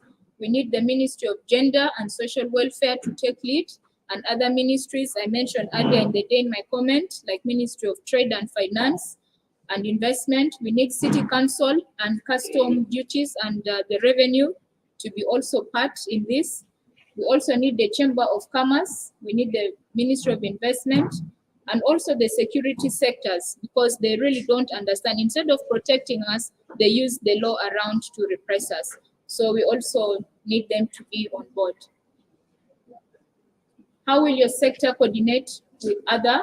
Question 6, we answered it in 3 parts. How will it coordinate with other ministries? We said involvement of women in decision making, just as mentioned in question 3, ensuring an enabling and a business-friendly environment for women free from harassment, provide and facilitate business training centers for startups, incorporate modern ways like technology, for example, WhatsApp groups, and many more. Somebody talked of YouTube channels, communicating and having understanding with regulatory authorities like Revenue Collection Department to ease the entrance of women in business, to make it easy for them to start business, and thereby that will increase the number of South Sudanese women in business and in the economic development of South Sudan. Next, please. Our action plan, I don't know if they can zoom it a bit. Forming of one strong business cooperative to be an umbrella of all entrepreneurs to lobby and advocate with partners, involvement in regular consultation with concerned authorities before bills are passed by involving them in decision making, okay? And those responsibilities should be done by women leaders on board, like our Mother Ministry of Gender, okay? Putting policies that protect local entrepreneurs and national companies so that the foreigners, sorry to use the word foreigners will not exploit opportunities, because we have it today. Lahadi fi hela na saknin fogo itabiligo, you know, somebody is selling there, and when you go to other countries, that scenario is not there. So we need actually a protection mechanism for South Sudanese women in business. We also need government to engage financial institutions to work for the interest of South Sudanese businesses, okay? We need these finance institutions to lower their requirements so that women and young women graduates from the university can access loans. It is only by good and friendly policies that these women in the market will own shops. Tomorrow they will own supermarkets. And without a friendly working environment, it is going to be a very difficult journey. Next slide, please.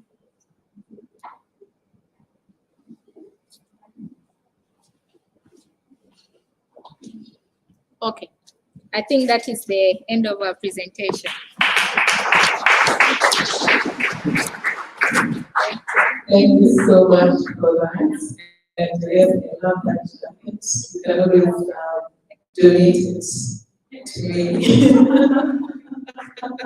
Although I'm sure you believe that I'm not supporting South Sudanese people. But yeah, very, very awesome presentation, very comprehensive. Thank you so much. Please note that if we would love write-ups of some of the points that we discussed, which I'm sure or you are not able to capture on the PowerPoint presentation. Next, I'd like to invite the environmental sector. I would request again, please keep the presentation within 10 minutes. We have the environmental sector, then we will have the aviation sector. Then before we go to the final question and answer session, one of our young ladies will speak for 5 minutes. Hopefully by then the minister will have returned to close the session. Environmental sector. Welcome.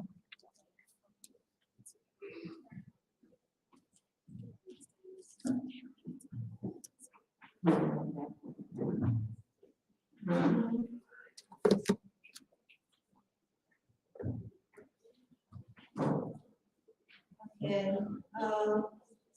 Before I start anything, I think I just want us to rise up, all of us. We have sat for so long and stretch.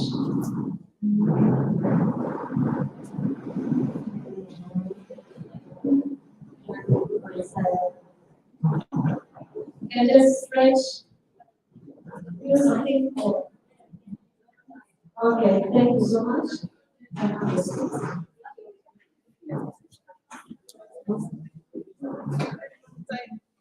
Yes. All right, you can have your seat. That's already taken from us. We are glad that we are here, and I'll say that all protocol observed.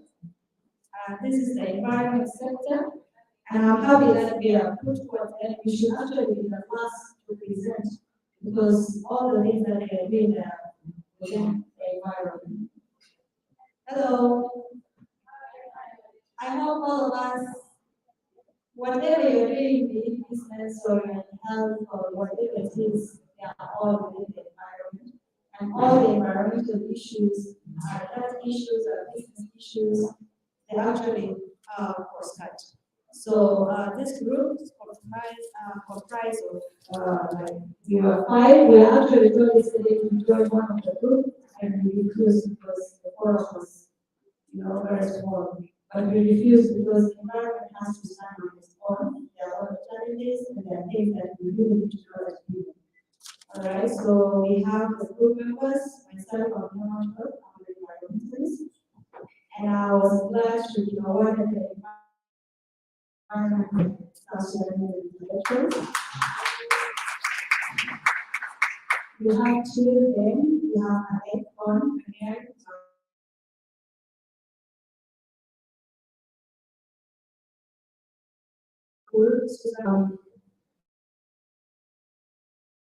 When you hear about the environment center, all of us will think about the Ministry of Environment. But the center is comprised of private sector. We have like the businesses. We have people who are collecting garbage. We have people who are concerned with this. We have the civil societies who are concerned with environmental protection. We have the government agencies like the Ministry of Environment and some commissions on the environment. So the sector is not just not the ministry, but it's a combination of all this. Even you, the business people who are here, I can see onions, I can see the fabric being sold there, all this one is constructed from the environment. So management of natural resources is within the sector. So as we said, it's cross-cutting. Everybody is inside here. All of you, whether it's education, whatever it is, we are all inside here. Next slide, please. All right, so what is the environment? Just a simple definition, because we can't talk of something that we don't know. So our environment simply is our surrounding. And the surrounding is made up of biotic and abiotic factors, or the living and non-living organisms, including all their interactions. I'm not going too technical, but we just want you to understand what it is. So within the environment, we have our ecosystems, and this ecosystem provides us with a lot of goods and services. Next slide. All right, we have services that are provided by the ecosystem. Very much. Yes. I'd like to request the participants to please not leave until at least we've done the last presentation, because the rest of the people who are presenting also waited for your presentation. So let's show them the same respect. Thank you. So these are the services that we get from the ecosystem, which is part of the environment. We have supporting services. You can read some of them. We have provisioning like food, fruits. These are direct. We have regulating services, and we have cultural services. Next slide. So we have global environmental problems that I have to bring to your attention. We have climate change. It's something that all of us are talking about, and we are facing it. We have deforestation, pollution, water pollution, air pollution, and soil pollution. We have soil erosion. We have waste management. It's the biggest problem even here in Juba. We know it. And we have habitat loss and fragmentation. We have biodiversity loss. We have introduction of toxic and invasive species, and we have desertification. These are environmental concerns. These are environmental problems that we are facing. Next slide. All right, I wish I had my hard copy. Okay, achievement in the sector. Of course, the group didn't have anybody from the Ministry of Environment, but some achievements that have been done. I think the first achievement is the formation of the Ministry of Environment by the government of South Sudan, which is our president some times back, and some departments. We have the Department of Natural Resources and Environmental Studies in Chuo University, and maybe some other universities. That was an achievement because if there's no concern, there will not be establishment of this institution. We have afforestation activities that are taking place. Afforestation is trying to plant more trees in places that do not have, or there are no forests, or like homes, we are planting trees. That is afforestation. We have awareness creation and advocacy on environmental issues. It's being done by many civil societies, the Ministry of Environment itself, and many other companies. We have formulation of National Environment Policy 2016. The policy, of course, as South Sudanese, we don't know about. There are so many policies and laws that we don't even know that they exist. So the ministry have that National Environment Policy 2016. And then we have South Sudan is a signature to so many international treaties, regional and international treaties. Next. So we have some few agreements and protocol treaties in which South Sudan is a signature. We have Ramsar Convention. This is a convention on wetlands of international importance, and Sur wetland is part of that. We have the UNFCCC, United Nations Framework Convention on Climate Change. We have the Paris Agreement. We have Convention on Biological Diversity. We are also part of UNEP, which is the United Nations Environment Program. Then we saw last year that our country was presented in COP26, so that is Conference of Parties. Next slide. So what are the challenges that are being faced? Of course, there are many of them, and as you can see, we have listed. We have lack of implementation of already existing laws and regulations. Lack of funding. Of course, even if we can see those who are not the Ministry of Environment, you will not actually see that is a ministry. And in our national budget, whatever is given to the Ministry of Environment is usually a fraction of what is there, and it may not even reach them. We have lack of political will in environmental issues, inadequate information about environmental concern in South Sudan. There is no data about some years back. If you want to do something, there's very limited data. We have insecurity is a pillar problem on environmental issues. Poor cooperation between stakeholders. We have lack of formulation of environmental laws and regulations. The bill, the judicial, the law, legal sector, we didn't see anything to do with the environmental bill. The bill was drafted so many times and it's actually stuck in the Ministry of Justice. It's not tabled to the Parliament for discussion. We have environmental sector is not prioritized completely. We have global environmental problem like what we said, and the rest you can build poor evaluation and monitoring mechanism. We have technological issues in South Sudan. As we know, the world is going digital. We still don't have the capacity or the skills to do things on a digitalized way, like using satellite to have software that are being used to map to map environmental issues or even natural resources. So that one is still a problem. Let's go to the next slide. The rest. We're coming to question 2, which was how question 2. I don't have a question 2. Questions? Questions 2.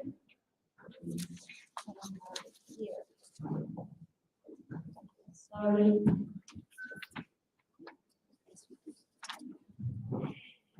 How can the issue of women, peace and security be mainstream in this sector? So these are our points that we put: increase women participation in decision making and leadership, women empowerment, increase women access to funding, resources and information within the sector, include women capacity building in national programs, climate resilient development that is supporting regional and national. Then we have ensure equal access to training, technology and skill development. Conduct research and analysis on gender inequalities and how to address them. So this is how we're going to we go to question 3. How can the sector coordinate with other sections to achieve the agenda of 1325 resolution? Okay, so number 1 is gender mainstreaming. Then we have increased participation in all levels of decision making, health information of laws that are gender sensitive, promotion of activities led by women, like the businesses we're having for women, they're supposed to be promoted and supported. Advocate for women's rights. We know women's rights and human rights, and we all know those rights. Create awareness on the impact of environmental issues on women and girls. Increase women access to information and resources. Help in monitoring and evaluation. If we want to increase this, we like supporting women, they have to be monitoring and evaluation of those issues also. Establish gender units within other sectors. Question 4 is how can the Minister of Gender, Child, Social Welfare involve the different sectors in implementing the issue of women, peace and security? So the Minister of Gender should promote formulation and enforcement of laws and legislation, advocate for women's rights, promote and advocate for inclusion of women in leadership and decision making, follow up on the implementation of laws and policies, lead and guide on the implementation of Agenda 1325, work in collaboration with other sectors to ensure the implementation of the resolution within their sectors. The ministry can be able to implement, but if they don't follow up with the other sectors, then they may not be able to implement those. Ensure that adequate funds are allotted for promotion of women activities and projects. Ensure that women have the access to information and resources. Next, question 5. All right, how can your sector work with different ministries to implement the agenda? All right, so this sector is the environmental sector, provide funding for women, inclusion of women voices, participation of women in climate action, acknowledge that women's rights are human rights, promote girl-child education because it has to start from now, and then promote gender equality, integration of gender issues in national and international policies, awareness creation, then provide training for women. That is part 1. Part 2, so what are the opportunities that are there when we work together? More chances for women participation when we collaborate. There will be development because as we come together, we can do better work or actually more work. Employment opportunities. If we come together, we create employment opportunities for women. And then we will see economic growth because with many women in the economic sector, then that one will actually boost the economic development of the country. Conflict resolution, women voices will be heard. Better solution to problems, peaceful and productive society, implementation of the SDGs, the Sustainable Development Goals, and resolution 1325.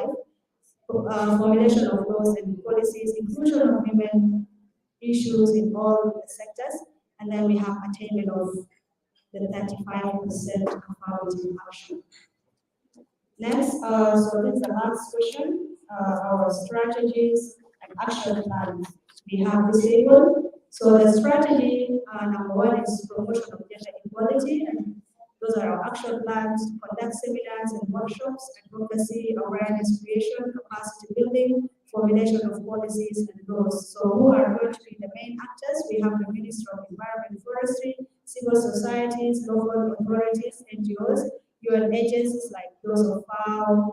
We have academia and the Transitional Legislative Assembly because they are one actually to enact laws.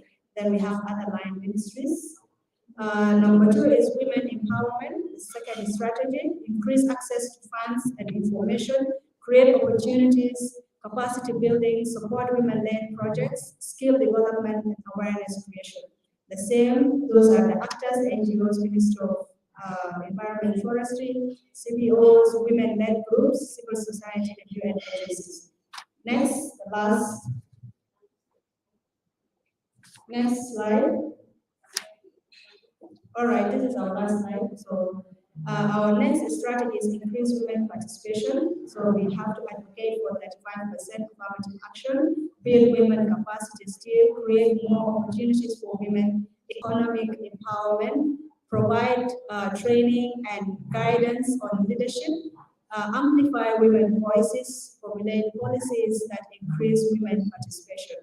The rest is the ministry, the actors, Ministry of Environment, civil societies, transitional national legislative assembly, women groups, local governments, private sector, judiciary, and NGOs. Thank you so much, and we are ready to answer all your questions. Thank you so much for that.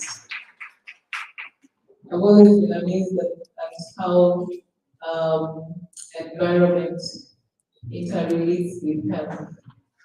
So we should be working very closely together. Thank you. Next, I would like to ask the Transport and Southern Civil Aviation Authority. Oh yes, there's someone. We have a lot of questions for you. Although I'm not really sure we have time for questions, but let's see. Maybe the pilots, stroke engineers, stroke architects are a bit, more of a summarized presentation material. Please come on stage, the presenter. This is the last presentation, so we are almost winding up. So please don't stay.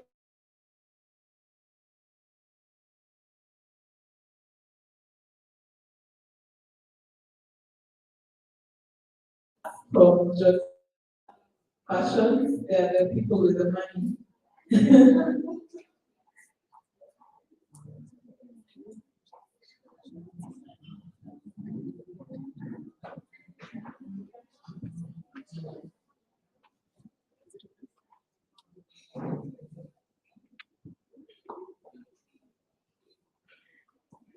Hello, ladies. Hello, ladies. If you are not coming to sit and you are on the team, I'm going to say that you are hungry. Are you beautiful? And then come and support a beautiful woman like us. Oh, wait. Come. We have a team today. I know the room is cold, but before we start, could you please come and sit? Because it's important. You learn from me, I learn from you. We all learn from each other. So if you are taking tea and we are speaking, the tea will take the position I'm supposed to take from you. I would like everybody to rise up before I recognize the most honorable women, because I would like to teach you something very small that is very important whenever I present to my team. Yeah, rise up, rise up. I want you to rise up. Stand at your feet. Stand at your feet. I know there's a lot of stretching, yeah? There's a lot of stretching. I would like you to do this. Jesus, love me. Jesus, love me. Jesus, love me. Jesus, love me. Jesus, love me.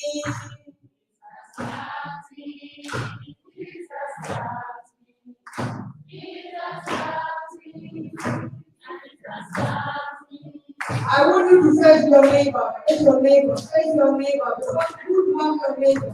Your sister is your neighbor. Jesus, Papa. Jesus, Papa. Jesus, Papa. Jesus, Papa.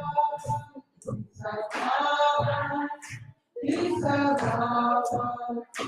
Jesus, Papa. Jesus, Papa. Hallelujah. Jesus, Papa. Hallelujah. Jesus, Papa. Amen. Now, you tell your neighbor, I love you so much in the name of Jesus Christ.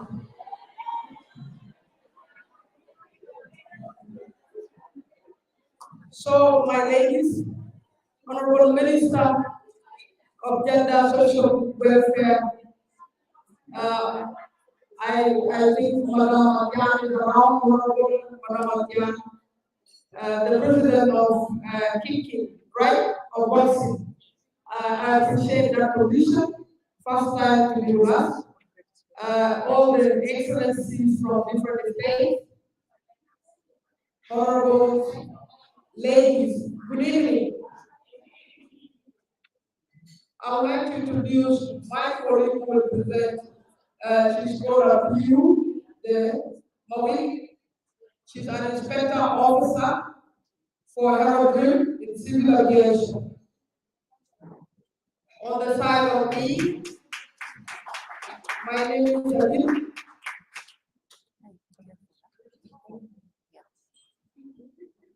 My name is Engineer Adil. I'm studying information and communication engineering. And in airport, I have a project called car parking management and automated systems. Whenever you go to the airport, I'm that lady who charges 500 HP.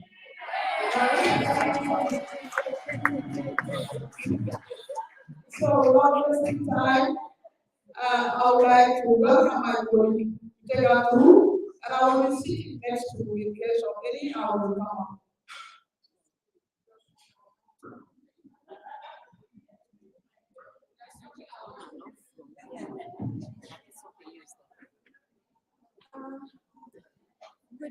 Good evening, ladies and gentlemen. My name is Abiu Demaiwa. I'm an inspector for aerodrome.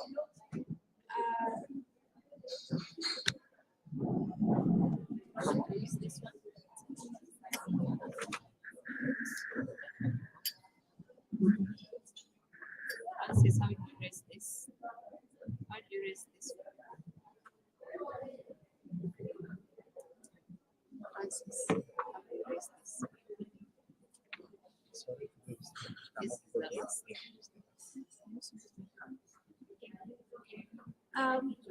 Good evening, ladies and gentlemen.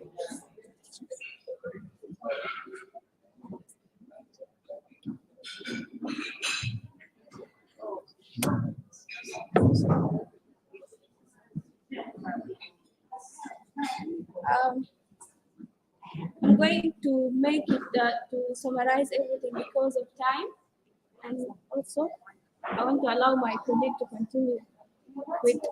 You hold the mic for her. Just hold it. All right. South Sudan Civil Aviation Authority is a technical institution within the Ministry of Transport formed in 2013.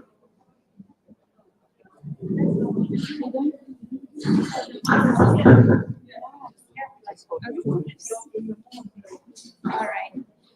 South Sudan Civil Aviation Authority is a technical institution within the Ministry of Transport, 2013.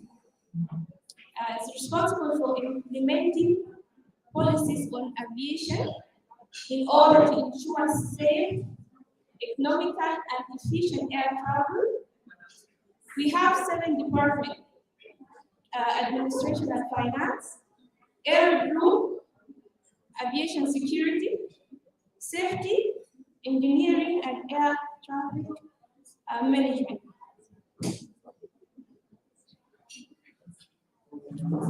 Question 1. The country's flight territory was under Sudan control since South Sudan gained independence in 2011. In 2016, we signed 3 years agreement with Sudan under the International Civil Aviation Organization to manage and control its own airspace. Airspace is divided into 2: lower airspace, which we call flight level 245, now South Sudan is controlling it. And the upper airspace is still under Sudan control until we continue our project of ATM. You see this building next to Crown Hotel, the new construction? It's going to be our ATM building and civil aviation. After we, by next year, we're going to move there. Then South Sudan will be able to to control our urban airspace. People at the business table, the people that after the presentation, please can you listen to her? Thank you. At this point, we will be having full control of our airspace in terms of security. It will improve our surveillance and it will contribute in economic development. We will be able to collect overflying fees from all aircraft which are flying over the airspace of South Sudan. And the fees are internal on millions that will improve our economy. We are not able to control our upper low space because South Sudan civil aviation is still, we need more training and we need some equipment. We don't have them. So we are planning by next year, we will be able to control our upper airspace. And we're going to change a lot of things in the South Sudan Civil Aviation Authority because the money we get from the overflying fees will develop civil aviation. Then we will provide better services. Our challenges. Independence of South Sudan civil aviation. We're still working at the Ministry of Transport. That's why sometimes the money we get from the government will not allow us to deliver better services. We all know the challenges at Juba International Airport. Second, safety and aviation security strategies. The issues of insecurity and plane crashes in the country. We are still struggling to find solutions for that. Then, gender equality. We don't have women in this sector, especially in decision-making positions. How can women, peace, and security be mainstreamed in South Sudan Civil Aviation Authority? Women have the right to be free from violence, harassment, discrimination. Removing the barriers of an unsafe environment can help women to fulfill their potentials. End of war will bring peace in the country, and when there is peace in the country, we will be able to develop this institution. Now we have a lot of international airlines. They want to come to South Sudan, but because of insecurity, they cannot come. And when we have more airlines, it will give chance for people to get jobs, especially women, to join this sector. Question 3. Aviation industry in the country is one of the poorest in gender equality level. Women in the aviation industry need to battle the unconscious bias that's holding them back from achieving their potential. And then in the country, when it's really, since the aviation needs more female roles models to encourage many ladies or young who want to join aviation. What can we do to ensure that the agenda of 1325 is implemented? Women must negotiate for themselves confidently. They must proactively manage their respective career to be able to build their internal and external network. What can the Ministry of Gender, Social Welfare to do to build more inclusive cultures, drive gender diversity from top to the bottom, women empowerment through training and engagement in key important form and leadership activities. I will stop here so that I allow my colleague to continue. Thank you so much.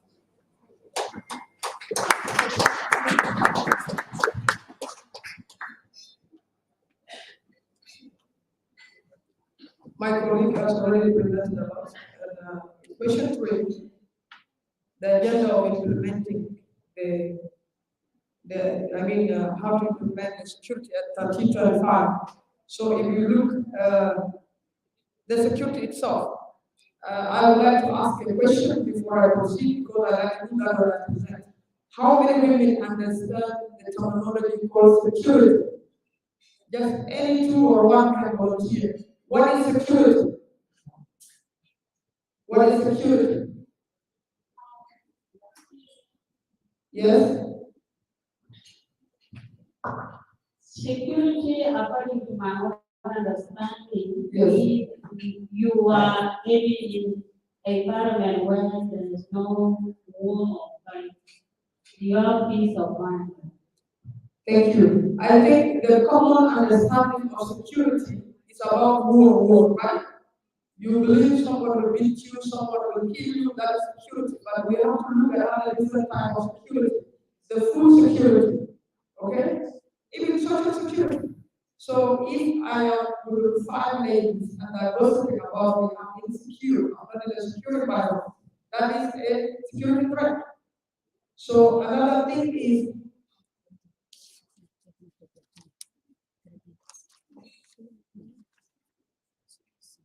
another thing of security is food security. So many mothers are suffering, which actually endangers the security in terms of food. So your child is hungry, and you are here maybe in the conference right now and you don't have money. So you are insecure that there is a security threat to your family at home. And then now the common security, which is women being raped, women being killed, and women being threatened in different areas of their management. Yes? So such, we look forward that we can negotiate such with our networks. Which one is our network? South Sudan Women International, the Intellectual Forum is the network you can discuss this. We have other forum. There is a RUBA, it's called Entrepreneurship Forum. So it will launch some 2 weeks ago. Such can be discussed there. And then our main minister of gender, such can be discussed with her to sort out such, to bring security. How can we create that?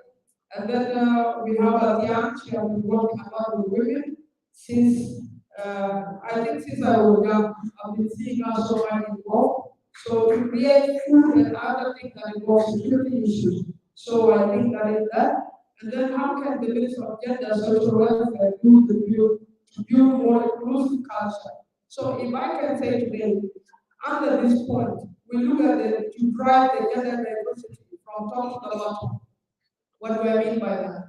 I am maybe 30 years, my sister is 20 years, but she's educated, she's an intellectual. So how does she fit in my generation? So we are not the same generation, no. She's my follower, but we look alike.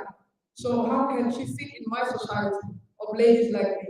There are women in the US, and there are women in Uganda, and different cultures that have experienced due to war that has scattered them. How can we bring them back to respect the culture and love the culture and drive the culture to a development?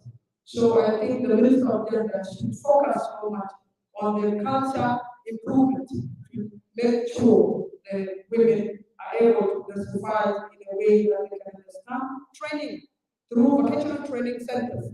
Vocational training centers in 2013, I became a Miss University in Uganda, and the title of that competition was called Beauty by Works. When I won the competition, I went home with South Sudan with a brand new car, and I was competing with 37 people. But what I understand about that, I won the competition not because I'm better than those who competed, because my idea was very unique vocational training center. We say that motivation, hand-on skills, hand-on skills. So like that woman there, you see this look normal business, but Minister of Gender, such things, business like that, 80% of women who are not educated in South Sudan need that business, so that they are educated. So, and then engagement of forums in the leadership. So actually, I would like to bring it to attention, and I'm sorry for too much talking, but I think I'm using my time well. Am I? So if you have 2 more minutes. 2 more minutes out of this. Oh, okay. So let me say in the forums, like we have an organization, it's called Immaculate Heart of Mary Foundation. I formed it last year, it's in the church-based organization, but my focus is to empower women to be self-independent in terms of expression of speech, in terms of visualization, in terms of supporting child soldiers to be free from mental health issues. And then also street child to be sponsored to lead the global student. And all this I skill forward in looking into the government to support such. So we need to look into that. And then let me say, question 4. We need to end street child increment on the street. Last 2 months, I visited the office of Minister of Gender and Social Welfare. Unfortunately, I was unable to meet her. And my question to the executive director was, could you tell me how the minister is handling the street child issue? This is insecurity to women. Your child is there on the road. Are we okay now? These little boys. There are many who men. Are we kidding? There are many who men. I hope I'm not lying. And your child is only 6 years old. And when you ask this child, he says, my mom is in the Gudele, but he's sleeping on the street. Other children say they come from Ogun. And why? One child told me, I thought there is something in Juba, but I regret I want to go back to my parents. And if I go back, I will not come back. So as a minister of gender, I need you to fight this because it's a war in peace and security issue. So let the children be taken back to the family and the child government. You can see a solution with the government, even before the government or NGOs. Government is capable of this. Let's be self-dependent. And then projecting on more resources in child protection. And families who are poor are capable to be given food, even possible. Question 5, which is to the last, I look into move forward, we look at the UNAS. So I thought of UNAS is one of the health organizations in UN. I work with them in the car park, my project is the airport minister. So they are doing a lot of activities in health sector in collaboration with the World Food Program. So such can be brought forward and given key essential needs. Because we as citizens, we look at the bigger thing, but essentially where there is a problem. So if we could look at a child who's sick and the parent is poor, he cannot afford the resources to take him or her to school or health sector, this is a threat to women's security. So let's look at this NGO that are capable in ICRC, International Committee, they are capable, and then they can solve food security in terms of agriculture, power there. So let's look at the essential. Let's not look at the bigger problem. First essential to the bigger. So, and then finally to that, parliamentarians need to be involved in question 5 so that they can create laws that guide women to succeed in their respective needs. If I'm a businesswoman, I need a law to protect me. If I'm a social woman, I need a law to protect me. If I'm a political woman, I need a law to protect me. And then also, Minister of Gender, I'm sorry to key so much on you, because everything goes to you and Honorable Atia. So let's look at foreign affairs, so that women are exposed internationally. So that if I go to China, I used to go to China for training, I come back, I will not do the same. So I will have an environmental change plus the socialization and international standard behavior. I will copy this and make a country a better place. And then final question is question 6. Question 6, we were asked how.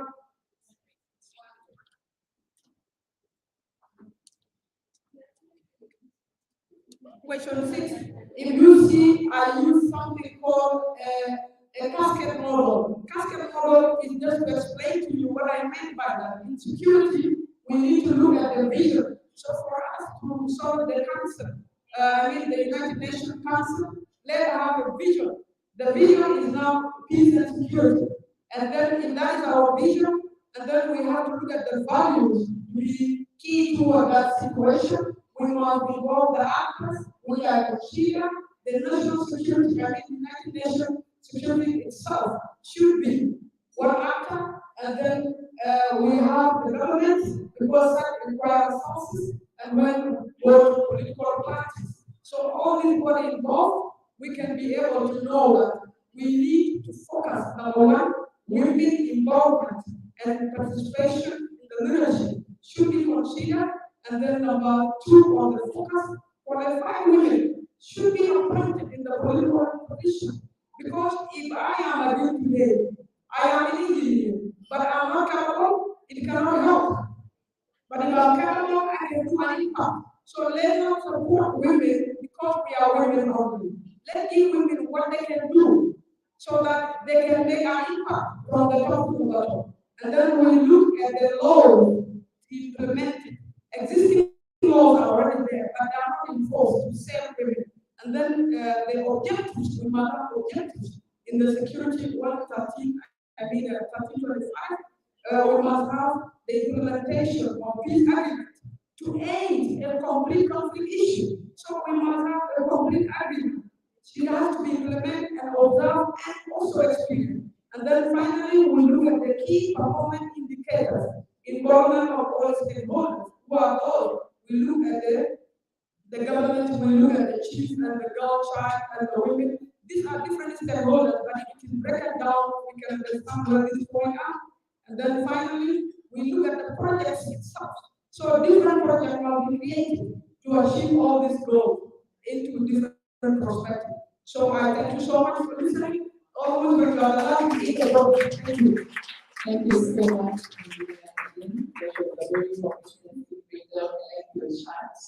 And thank you so much for having so much passion as we talk about peace and security. Now we have come to the end of the second day of the South Sudan Women Intellectuals Conference on Women, Peace and Security. I would like to give this young person just 1 minute to say something before I call on the Honorable Minister to officially close the session. 1 minute, 1 minute, 1 minute, 1 minute.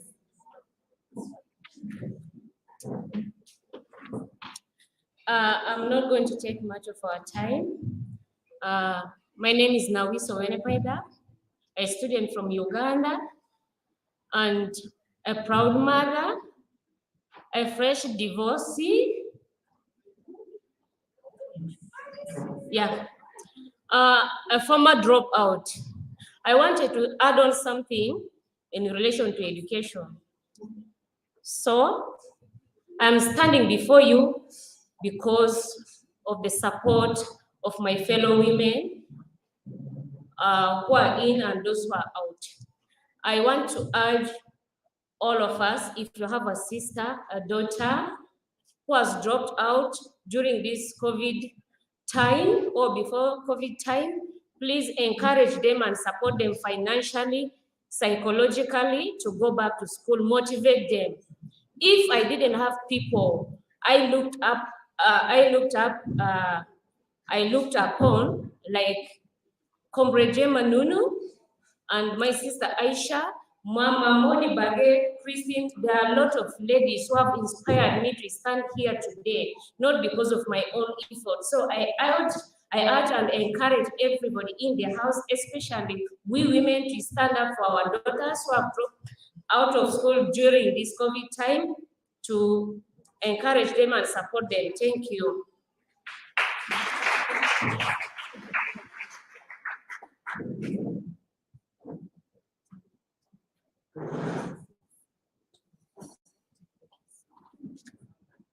Thank you so much, and thank you for putting time. I think you're the only person who listened to me today.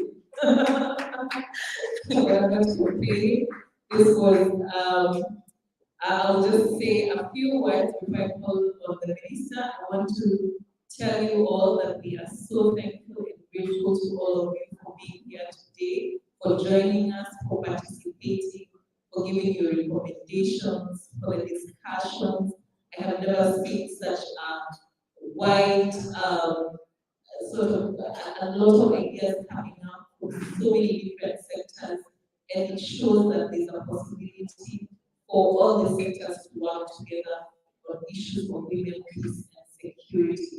Thank you so much for attending the South Sudan Intellectuals Forum Conference on Women, Peace, and Security. We thank the UN Women. We thank the Embassy of the Kingdom of the Netherlands for their support. We thank the Ministry of Gender, Child and Social Welfare. Without them, we would not even have the opportunity to do this, because they have always been promoting women's rights and the rights of the vulnerable in our country. So without further ado, I would like to invite the Honorable Minister of Gender, Child and Social Welfare, Honorable Ayala to the stage to close for us this inaugural conference of women, peace and security, and thereafter she will be happy the day to mark this conference second anniversary of the South Sudanese Women Intellectual Forum since its initiation. Welcome, Honorable Minister. Please give another round of applause. Thank you, thank you, thank you.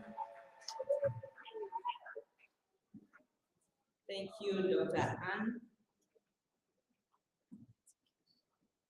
And thank you, everybody. We are finally here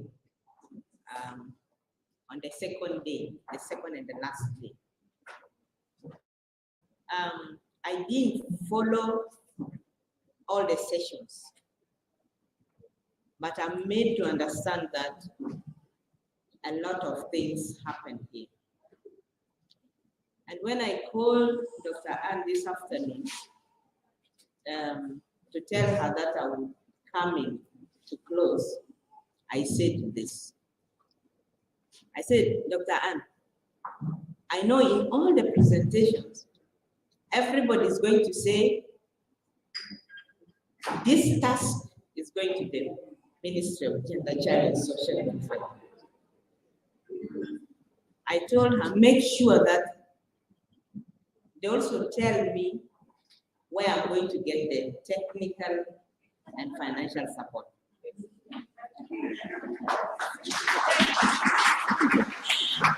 I didn't attend all the presentations, but the last one did not tell me.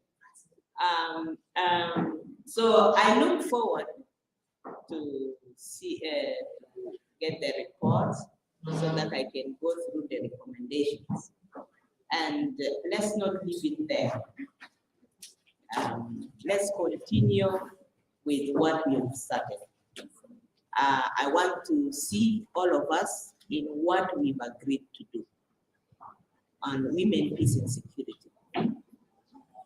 Otherwise, I'm humbled and it's an honor to be part of this great forum.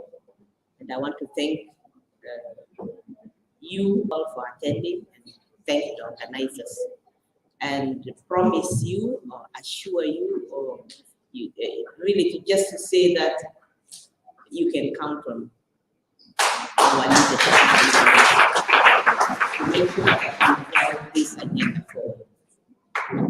I was called to close, not to give lectures. So with these few remarks, I officially declare this meeting closed.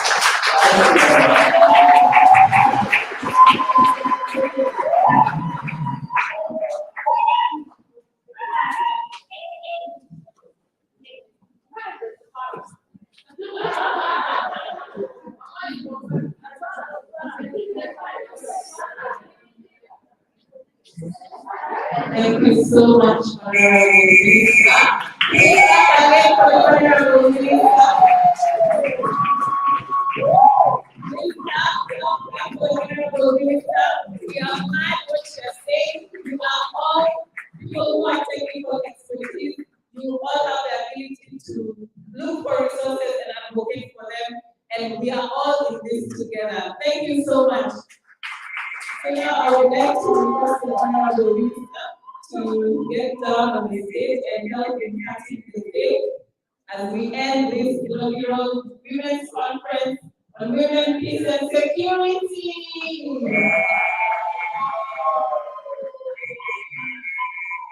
So I know there's someone who knows there's a song we can sing as this cake is art.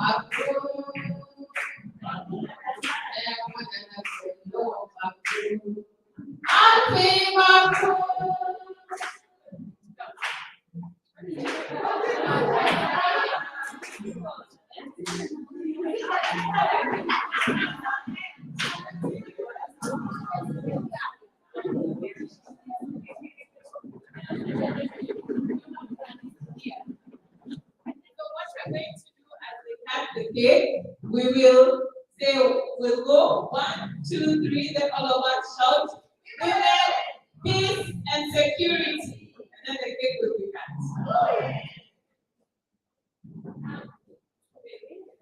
Okay, let's get ready.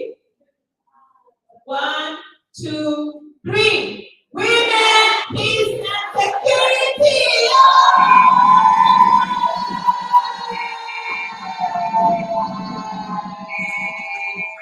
Congratulations to the women of South Sudan, and thank you to the ministry of gender, child, and social welfare, and all the women who are committed to fighting for the rights of the women of South Sudan.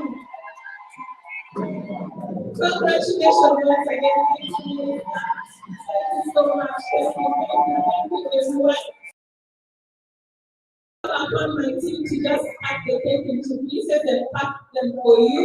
As per hotel policy, we cannot eat it here because it was brought from outside, but each of you will get a share. So team, please come and assist.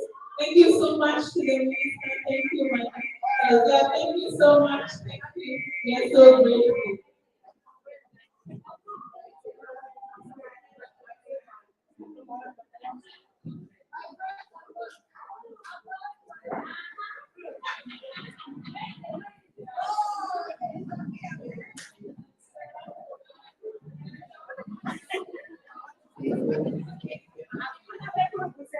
Internet is going to continue singing because we need some background music as we end this conference. Thank you, Elizabeth.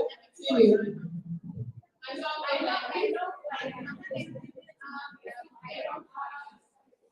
We are requesting, if possible, please don't disappear right now. We'd like to do a group photo. Sorry. So I'm not sure where we will do the group photo. Please come to the front here. Please, if we could please come to the front here, as everyone else. So we can just do a group photo. It should be very professional. But we would love to do it. Yes. Yes, yes.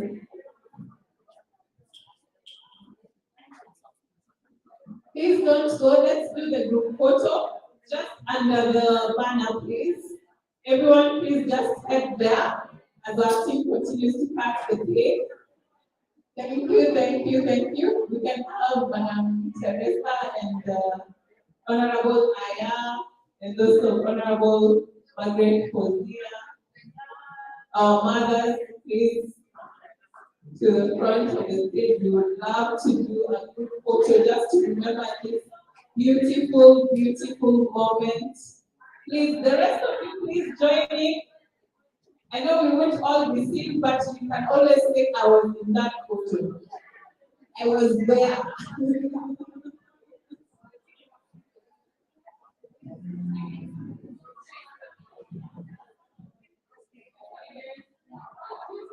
Please join in, please join in.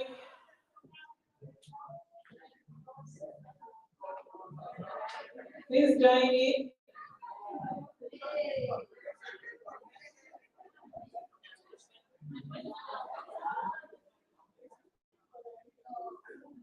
Please come closer, come closer.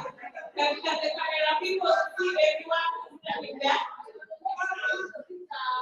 Okay, the person with the most professional camera here is Bianca Yanya. So Ria, please, even if you have to take multiple shots, you have to move behind a bit. Women away! Women power! Women united! Oh, women power!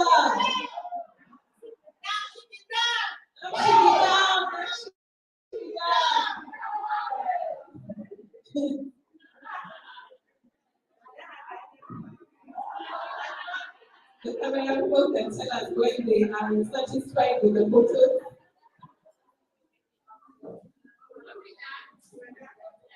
Yeah. Thank you so much. Thank you so much to everyone. Thank you. Please don't leave without your pieces of cake. We are, can a few of the other volunteers help us in distributing? Yes, we can start with the 8 people.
Look at the neck.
Thank you for